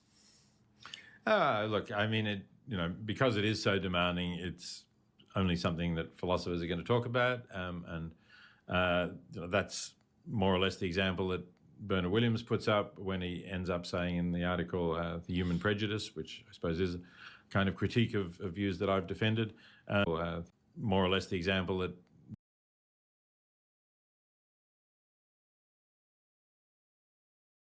Bernard Williams puts up.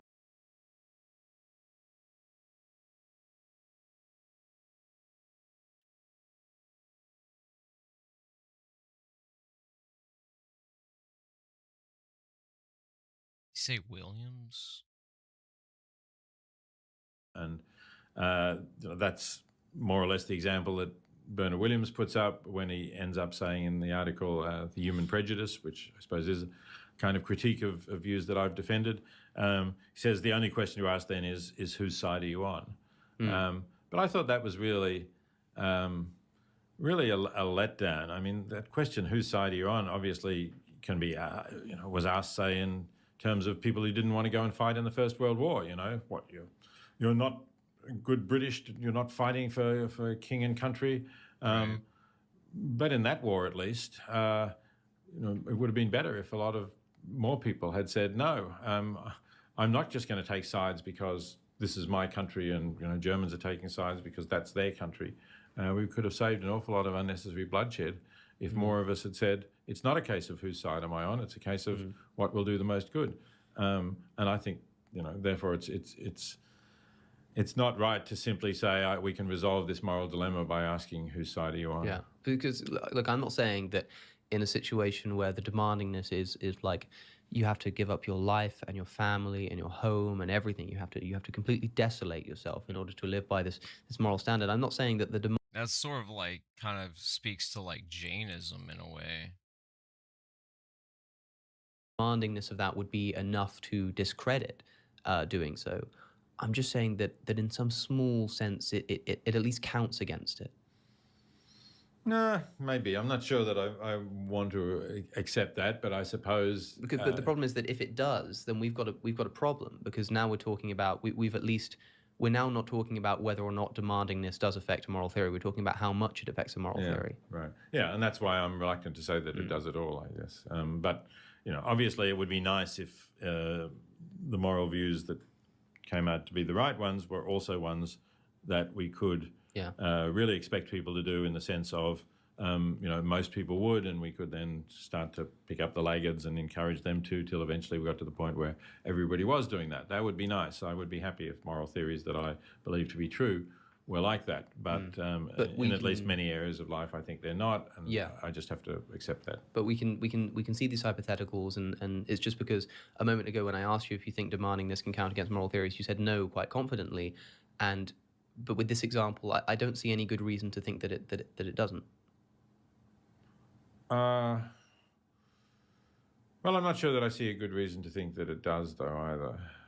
It's, I think probably, on general principles, I want to say demandingness is not something that counts against. I suppose one possible response would be to say that the level of psychological trauma involved in somebody actually doing. I feel like in general, when it comes to climate change, the demands to fight climate change to most people,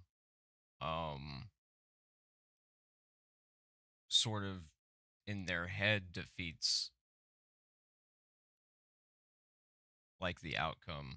Doing this thing, or the level of commitment it would require, would be psychologically impossible. And since all implies can, because you can't put yourself on a dinner plate like that. You couldn't bring yourself to do it. It would not be possible psychologically to put yourself in that position or accept that system. That because of that impossibility, you therefore can't morally oblige people to do something that they physically can't do. That's one way of, I suppose. Yes, and then we have to discuss whether the "ought implies can" principle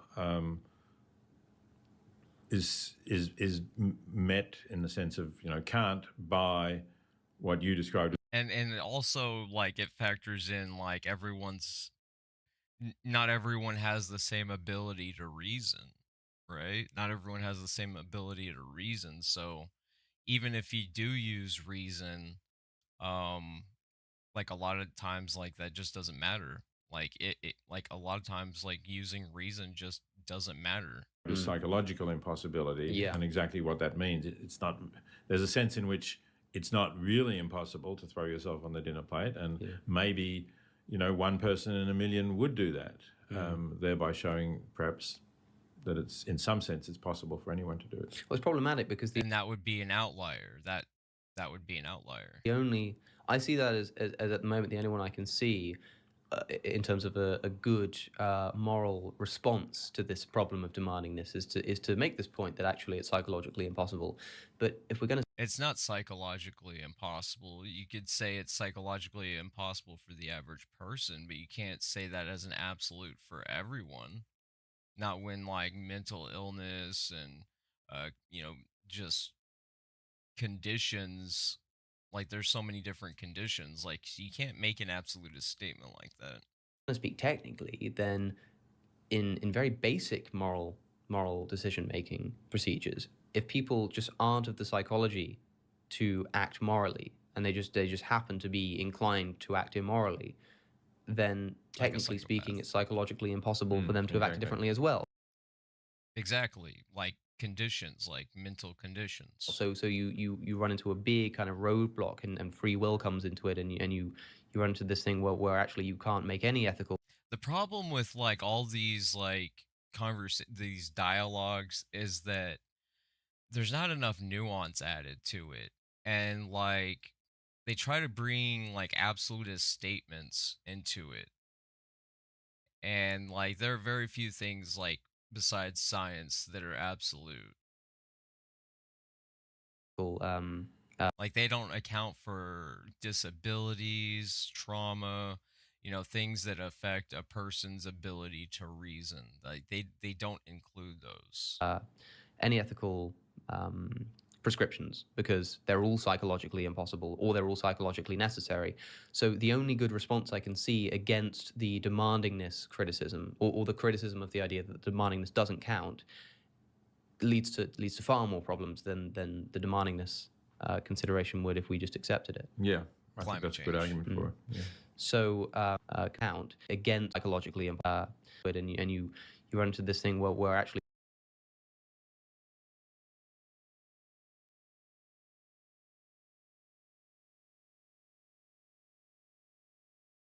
you can't make any ethical prescriptions because they're all psychologically impossible or they're all psychologically necessary. So the only good response I can see against the demandingness criticism or the criticism of the idea that demandingness doesn't count leads to far more problems than the demandingness consideration would if we just accepted it. Yeah, I think that's a good argument for it. Yeah. So, I mean, I would therefore conclude that perhaps demandingness does play a role in determining whether a moral theory is how good a moral theory is, because the only other alternative to me would be to say that we can't make ethical prescriptions. Oh, I didn't think that was where your argument was leading. Maybe I missed something about. I think that must be where it takes us.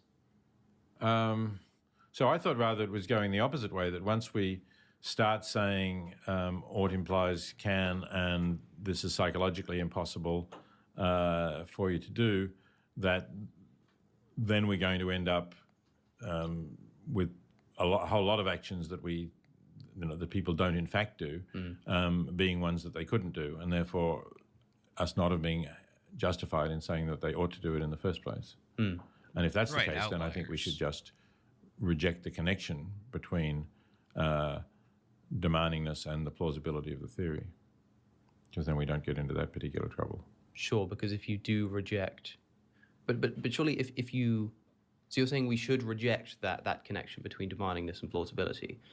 But my point was that the only way we can reject demandingness and plausibility of the theory is, as far as I can see, through this argument of psychological impossibility. It seems No, I don't think that's right. No, I think we can reject it just by saying that how likely it is that people will ever comply with a moral theory is independent from the truth of the moral theory. Exactly. For instance, climate change. Most people don't do studies on ways to actually fight climate change, even though it's not just a moral necessity, but it's an absolute, well, yeah, it's pretty much an absolute necessity if you want humanity to survive. But demanding that anyways, most people will deny it, even though it's demanded logically and within reason.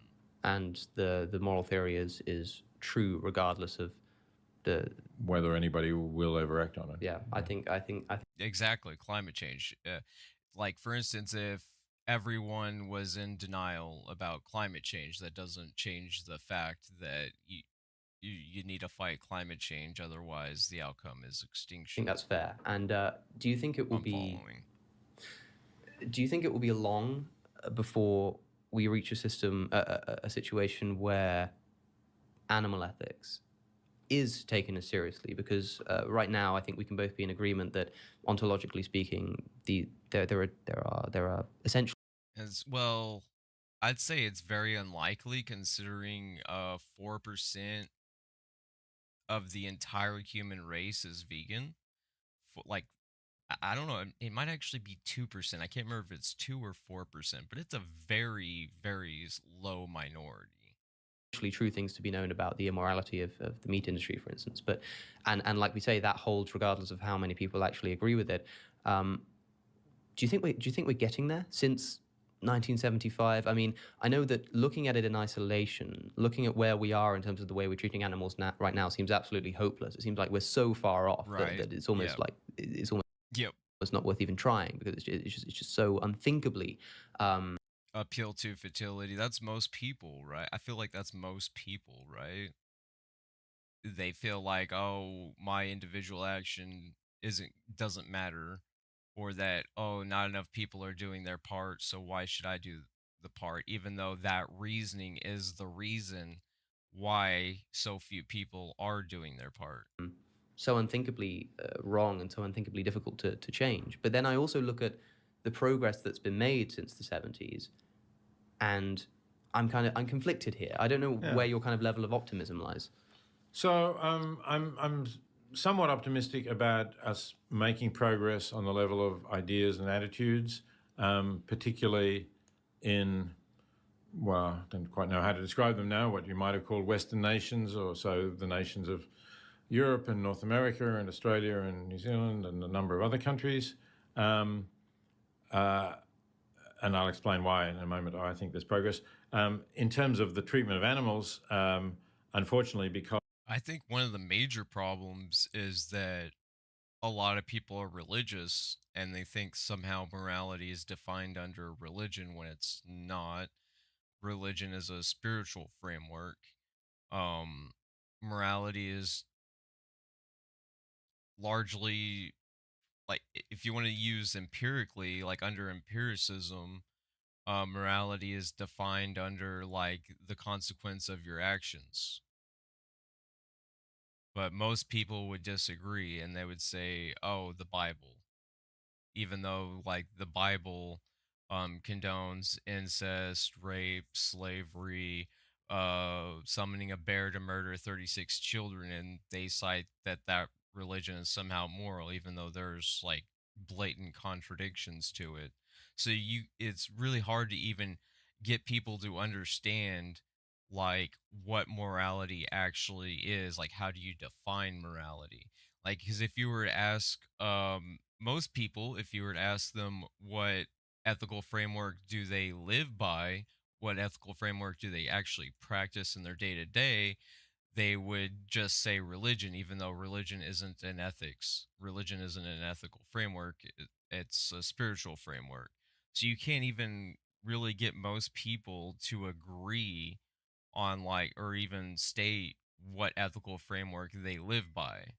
And if they did, it would be probably like Hassan Piker, which states that he's a hedonist, which states that they only care about their own pleasure. That's what hedonism is. Hedonism is just your morality is defined by what feels good, and obviously that's deeply flawed and is empirically wrong. because of the increasing prosperity of Asia, in particular China, the number of animals in factory farms now is much greater than it was when I wrote Animal Liberation in 1975. So in that sense, you could say we've gone backwards in that there's... Yes, I would say we've gone backwards in a sense as well, because the more people that we bring into the planet means there's a higher demand for food, which means typically animal agriculture, and that just speeds up climate change. That's like a climate accelerationism. So the more people, the worse things get, just sort of empirically. Like what things are now as they are in reality, the more people equals more problems, less resources to go around, so on and so forth. So, more animal ag equals more climate change equals more suffering in the world. There's more human inflicted suffering going on in animals now than there was in 1975. Exactly, because there are more people by contrast. Right. But in terms of the progress in a number of countries, I think it's quite impressive. And just to give you an example, I gave a talk at Durham last night, and I stayed overnight, and I walked into I was staying in the castle, which is also a residential college at the university, and so I walked into the kitchen where students eat for breakfast, and I was offered vegetarian sausages as part of the breakfast. When I wanted to put something on my muesli, there was soy milk standing there. In 1975, nobody would have thought of either of those things. If there was any kind of choice, as I described in the preface of Animal Liberation, the episode that got me to thinking about animals was when I walked into Balliol College in Oxford, and I was with somebody who I'd only just met, and There was spaghetti with a sort of meat brown sauce on top. Was the only hot dish available, but there was a salad. So my friend Richard Keshen said, "Is there meat in that spaghetti sauce?" And when he was told that there was, he took the salad, and that led me to asking him why he was doing that, and that really led me to thinking about animals and to writing Animal Liberation.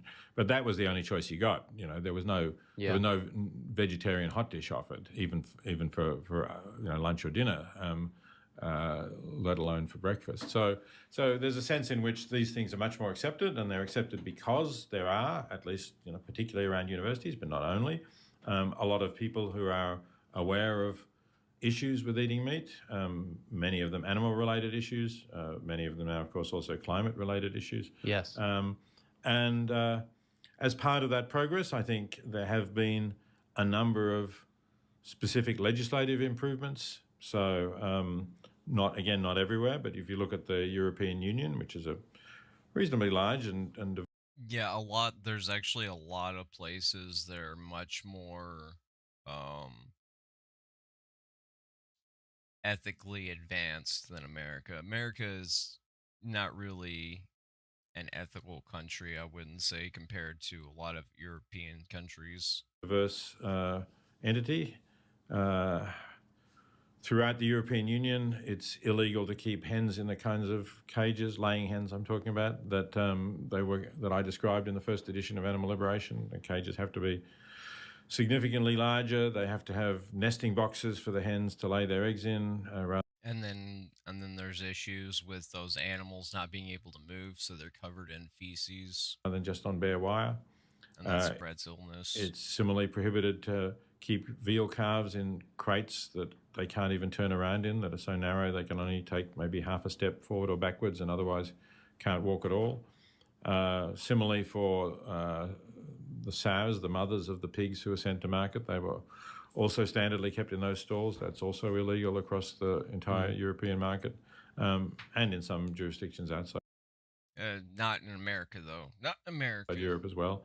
So I think those things are significant progress, and they're particularly progress in terms of signs of people's attitudes to animals having moved in a positive direction.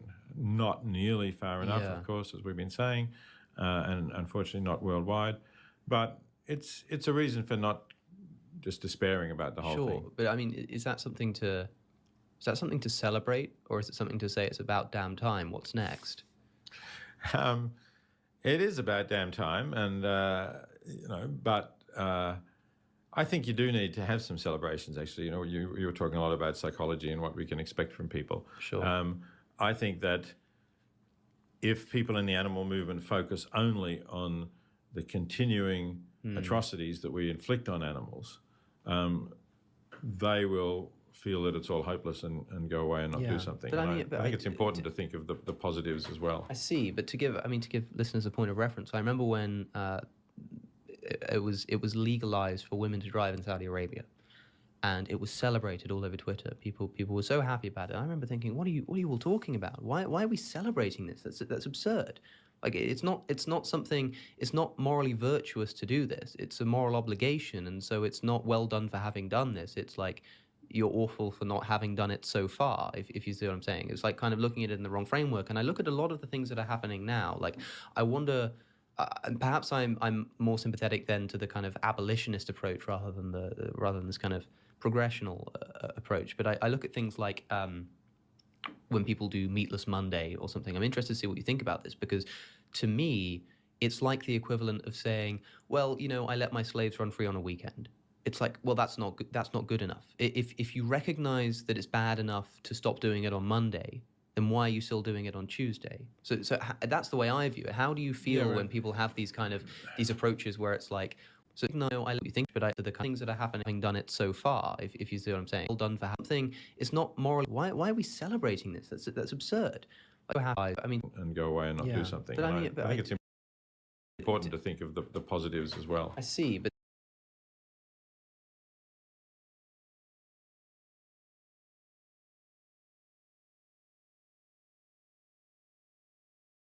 to give listeners a point of reference, I remember when it was legalized for women to drive in Saudi Arabia, and it was celebrated all over Twitter. People were so happy about it. I remember thinking, what are you all talking about? Why are we celebrating this? That's absurd.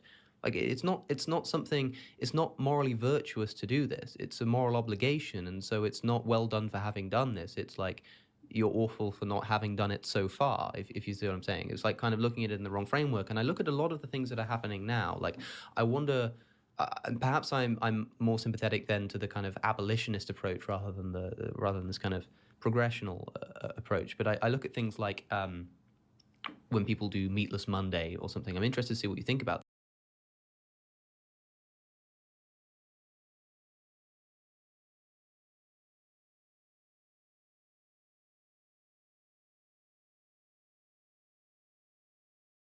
this, because to me, it's like the equivalent of saying, well, I let my slaves run free on a weekend. It's like, well, that's not good enough. If you recognize that it's bad enough to stop doing it on Monday, then why are you still doing it on Tuesday? So that's the way I view it. How do you feel when people have these approaches where it's like, we'll cut down a little bit? That seems to recognize that seems to imply a recognition of the immorality of it.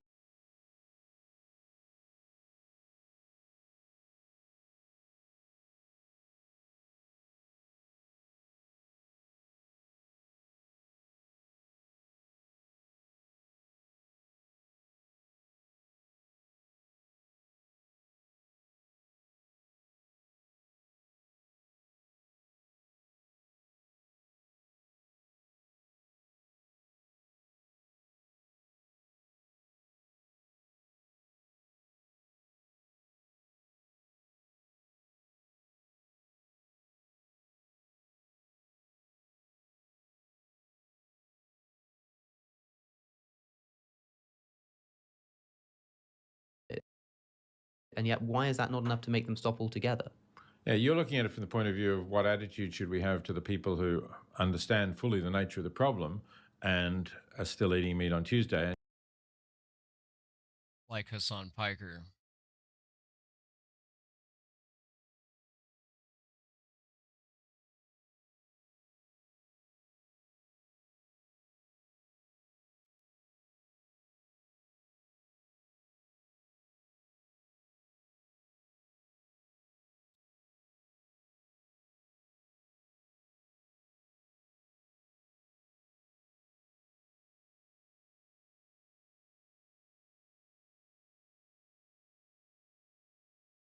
And congratulating themselves for having meatless Mondays. That's one perspective, and I don't really disagree with you about that. But another perspective is to say, if we could get everybody in the UK, let's say, having meatless Mondays, that would be the same as getting 1/7 of the population of the UK to become vegetarian. And we're more likely to succeed in getting everybody in the UK, or most people in the UK, to give up meat one day a week than we are to get the equivalent number to give up meat all the time. So from the point of view of reducing animal suffering and reducing our contribution to climate, It's like a partial win, but not a full win. Like, I don't know. It feels almost like a draw that just kind of negates itself. change. Let's do the tactic that is more likely to have those beneficial effects. So from the campaigner's point of view, I think it makes sense to campaign for Meatless Mondays. I don't know if I could do it, because it would seem to betray my moral principle. It would seem to imply that I'm not taking it seriously if I'm willing to kind of... Exactly. It's like, I don't know. Like, I'm having a hard time finding an analogy, like a comparison. Like, an incomplete comparison would be like, I'm for murdering half a person or something like that, instead of just not murdering them at all. If I'm willing to falter on it, if I'm willing to make what are essentially what's the word? Compromises? Yeah, compromises. You're essentially compromising on your ethical principle, and this is something I see to be as the most important moral emergency of our era. It is. How can I be expected to compromise on something as important as that? I mean, we're talking about unthinkable levels of suffering happening every single time every single day, every single minute, in the course of this conversation, an unthinkable level of suffering has gone on for no other reason than the fact that people just like the taste of meat. That's not, I can't see myself kind of saying, well, that may be true, but maybe we should just kind of like loosen our approach and say that it's better to do something than nothing. It's like, no, like this needs to end now with no moral exception as a matter of moral principle. And I feel like if I can't express that in the form of activism, then I'm betraying myself. Exactly. Okay. You're not staying true to your convictions, right? It's almost like a Rorschach, like a no compromise, even in the face of Armageddon. Then I would say to you, don't go down that path. Continue to act for animals in a way that you feel is not betraying yourself and is consistent with what you believe. But if there are other people who are more pragmatic by temperament in terms of what they do and feel that they're not betraying themselves because they are reducing animal suffering, then don't oppose them. Let them get on with what they're comfortable doing, because we should recognize that it is having good. But then if it's for the betterment of all of everything on the planet, how can you compromise and just ignore that? It's like someone arguing, well, I only murder a little bit every year. Well, why not just murder none at all? Like, if you recognize it's wrong, then why not just fully commit to it? Good consequences. Do you think I'd be doing more harm than good to be an activist with that approach, with the abolitionist approach? Not if you don't attack the other groups. I think the abolitionists who perhaps have done more harm than good are those who have actually spent a lot of time and energy in trying to thwart the incrementalists. Sure. And that's really, really such a waste, I think, of energy that could be used in a good direction. I remember reading, I don't know where you said that or even if you said this, because I read somebody had said that you had said it. Maybe you didn't. This is a good opportunity to check. But they said something like you were once asked if you order a meal at a restaurant and it comes with cheese on top or something, and you've got the choice between sending it back and saying, you know, give me what I asked for, or just kind of shrugging your shoulders and eating it. It might be best to just shrug your shoulders and eat it, because in front of your friends, you don't want to make it seem like a difficult thing to do. You don't want it.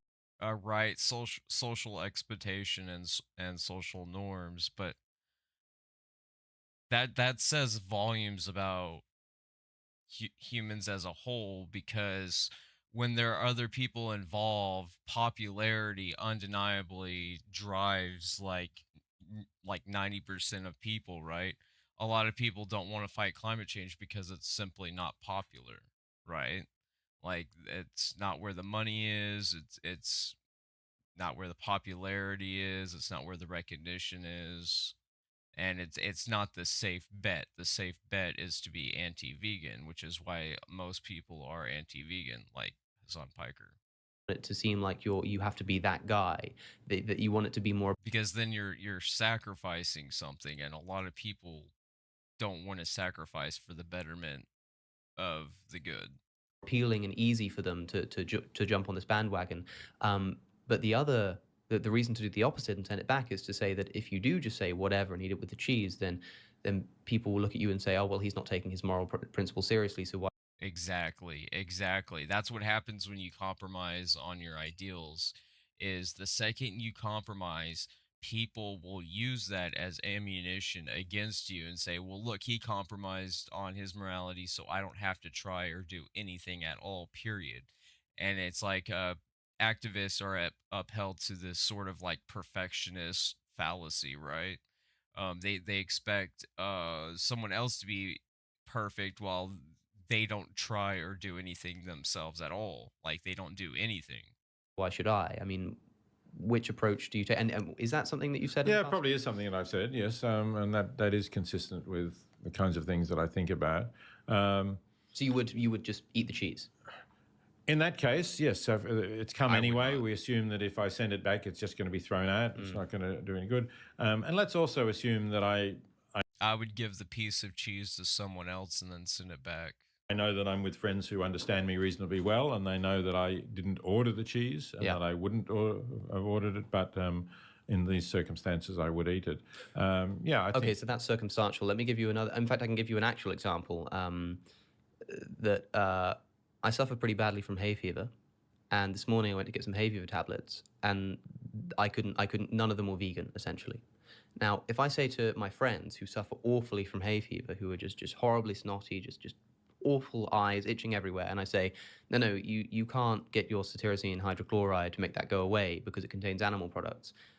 Or should I just say, no, it's fine, just do it, just get it, because as long as you're kind of trying your best, if we kind of have this cultural philosophical Well, revolution, that's the problem, is that most people don't try their best because most people don't try at all. So that's a fallacy. Like that's a complete incomplete compare like situation. You're assuming that those people are trying to some extent, but that's not the case for the average person. And so then it just gives them the message that they don't have to try or do their part at all, because outliers, right? There's so many cases where people don't can't even define the outliers for veganism. Like most people think that veganism means the expectation of like tribes and places where you can't get anything but meat to somehow be vegan, and that's not what veganism is. It's veganism is about what's practicable, right? What's practicable. So like what's actually doable. in terms of food, then the rest of the industries will follow along, so it doesn't matter too much. And you don't want them to think like it's too hard to do. Because if I say to them, no, you can't have your hay fever tablets, then they're probably not going to want to go vegan. So what Yeah, about a situation like exactly. that, where it's not Yeah. like See, it's always like a double-edged sword with these things. It's always a double-edged sword. And I feel like it's a double-edged sword because people are constantly looking for the easy out. Like that's just a fact. Like I feel like also most Americans specifically are always looking for the easy out. They're looking for someone that's like 90% vegan instead of 100% vegan, and they'll use that 10% to justify them not doing anything to continue doing 0%. an accidental thing, Hmm. they have to actively go and buy that product. But if I tell them they can't, then it's going to be much harder to make them go vegan. What counsel should I give my friend in that situation? Well, for me, I think you can trade off the benefits to them, which in this case seem to be very great, with against the relatively, well, very small contribution that you're making to additional animal suffering, to the profits of the animal industry in this case. This is my utilitarianism operating here, clearly, that. And also like that's to meta analyze that argument, the money you'd be giving to animal agriculture for hay fever tablets or whatever is so much less than just going and buying meat. Like it's so much less than buying meat. I think, and I, when I talk about this in animal liberation and elsewhere, I think really what I'm writing about is I'm addressing people in terms of what they eat, who can walk into a supermarket, find a wide array of food which is both vegan and non-vegan, and nourish themselves adequately from the vegan selection, and then they ought to take the vegan selection. So that's, and then people will say, okay, but what about if you're living in Alaska, And this is exactly what I was going about. People give these absurd instances where veganism already has outliers. Like veganism already states like if you empirically are too poor to go vegan, then you're not expected to go vegan. But anti-vegans or non-vegans in general will give these hyperbolic, extraordinary instances that don't even apply to themselves. And so the circumstances don't apply to themselves but to like someone else far off, and that's like a minority situation, and they use someone else's excuse or rather explanation reason to not do anything on their own, even those constraints, even though they're not constrained themselves, right? So they'll cite other people's constraints as a reason to not do anything themselves. It's so fucking frustrating because it logically makes no sense. Inuit, you've always traditionally gone, fishing, and for a lot of the season you wouldn't really be able to nourish you well. Well, that just seems to me a completely different situation. And Exactly, nothing it is a about completely different situation, but you will see nothing but anti-vegans constantly give false equivalences like that. my views would imply that we ought to go up there and tell the Inuit people that they shouldn't be eating fish. But they're okay to be doing so. If that's the way that they live, and they don't want to move to the city, which would disrupt their lifestyle and all the rest of it, I don't think I'm not going to go and tell them that they should stop. But I mean, I could just as easily say, like, my lifestyle is one where I like to eat meat. I like to shop. But that's different because those people in Alaska that he mentioned, like, that's again, like, he's giving false equivalences. Like, it's such bullshit because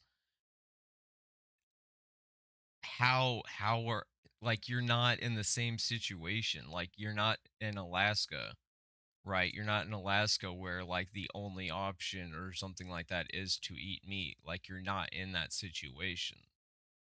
At certain stores. I like to go to So it's like a complete false equivalence, or like a false dichotomy. KFC. Like, who are you to tell me that I need to completely uproot my entire diet, go to a different shop, maybe spend more money, have to learn about nutrition, have to kind of take a course, make sure I'm getting everything right, check all the labels, all this kind of stuff. It's so inconvenient. But it's not that. Again, that's what it comes down to a lot, is convenience. It's not convenient to sacrifice and do the good thing. Like, doing good is not convenient.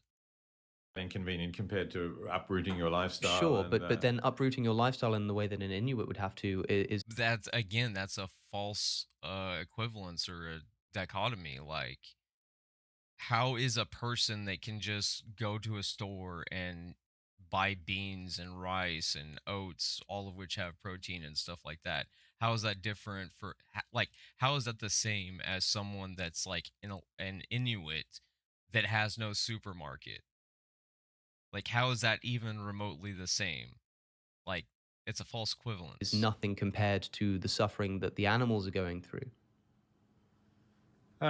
Still, I think maybe in some future world when sort of people in Europe or North America or wherever are not causing more suffering to animals than traditional hunter-gatherers are doing, then we might think about having that discussion with them. But yeah, I just find on the utilitarian principle, it's difficult to suggest that the pain that some Exactly, and this is my problem with utilitarianism. It's very outdated because utilitarianism doesn't provide outliers. And it's ironic that someone that was vegan doesn't know what the outliers for veganism is. Like, if you Google veganism outliers, like location, lack of resources, transportation, these are reasons that prevent you from being vegan or reducing your consumption of meat. So you're not expected to do the impossible. No vegan is claiming that people should be doing the impossible, but people use these impossible standards that don't apply to themselves and somehow use someone else's situation to give them an easy out. somebody would have to go through in uprooting their life and moving to the city is in any way worse than the pain that the animals who they're currently eating are experiencing. I'm not saying it's worse, but I'm saying that there are so many people who are inflicting more suffering on animals with much less cause for doing so, that's where we ought to be focusing our concerns. Exactly. People that can choose, that can make a difference, but aren't. Like, those are the people that should be focused on. not the people that live in tribes or Inuits in Alaska. That is so brainlet. But then, so my answer to that would be that it's still wrong for those people to eat meat. But No, I wouldn't say in that situation it is wrong. If how is an Inuit doing the only thing they can to survive wrong? Like, it's not in that specific case. It's not. This is why outliers are important, and this is why utilitarianism is so deeply flawed, because it doesn't provide like an explanation, like a reasonable explanation, like, well, I can't do this because I have no transportation, or I can't do this because there are no alternatives where I live. Like it like utilitarianism itself has no outliers. That is a massive major flaw that's been built in since it was designed. maybe we shouldn't be focusing our concerns there. I'll agree with you on that. Like, we should really be focusing on the more important issues. But they're still wrong. Well, they're still doing what is morally incorrect. No, because they have the only choice then would be to expect people to starve to death. And that's not reasonable, that's not moral. Like how is starving to death moral in that case? Like that again, it's so stupid that he even brought that up. Yeah, okay, I could probably accept that. Sure. Okay, well, that's fantastic then. I think given the the breadth of the disagreement that we've had throughout the conversation, a point where we can agree might be a good place. I feel like he was just tired out. I feel like Alex just like it was a boxing match basically, and you're near the end of the boxing match, and so he's just like, okay, yeah, sure. God damn. Place to end. So it's been a pleasure and a privilege to have you here. And it's going to be great. I might see you. I know you're speaking at the Oxford Union tomorrow, debating the motion, "This House believes it's immoral to be a billionaire." Is that right? That's correct. And I'm opposing the motion. You're opposing the motion. Some people who've read Famine, Affluence, and Morality might be surprised about. Yeah, you see, I kind of, when I saw you on the list, I thought that makes sense. I could see why you do that. And I remember when I told friends, I said, we should go to the Union. Peter Singer's coming to debate this motion. And they all kind of just go, improposition, right? And they're amazed to find not. But I imagine that because they film all the events, so I'm not sure when this episode's going out, but there's a chance that footage might already be online by the time people are listening to this. So it's something they can go and listen to. But I think that would be an interesting one. Good. I hope they will listen. Yes. And I'll try to be there. But yeah, thank you for being here. It's been a great conversation. I'll remind my listeners that if you enjoy this podcast, it really helps to give us a rating on iTunes. It helps us with the algorithm, puts us on the front page. Better statistics can reach out to wonderful guests, as we've been able to do so far. So thank you all for listening. Thank you for staying with us. With that said, I've been Alex O'Connor, as always, and today I've been in conversation with Professor Peter Singer.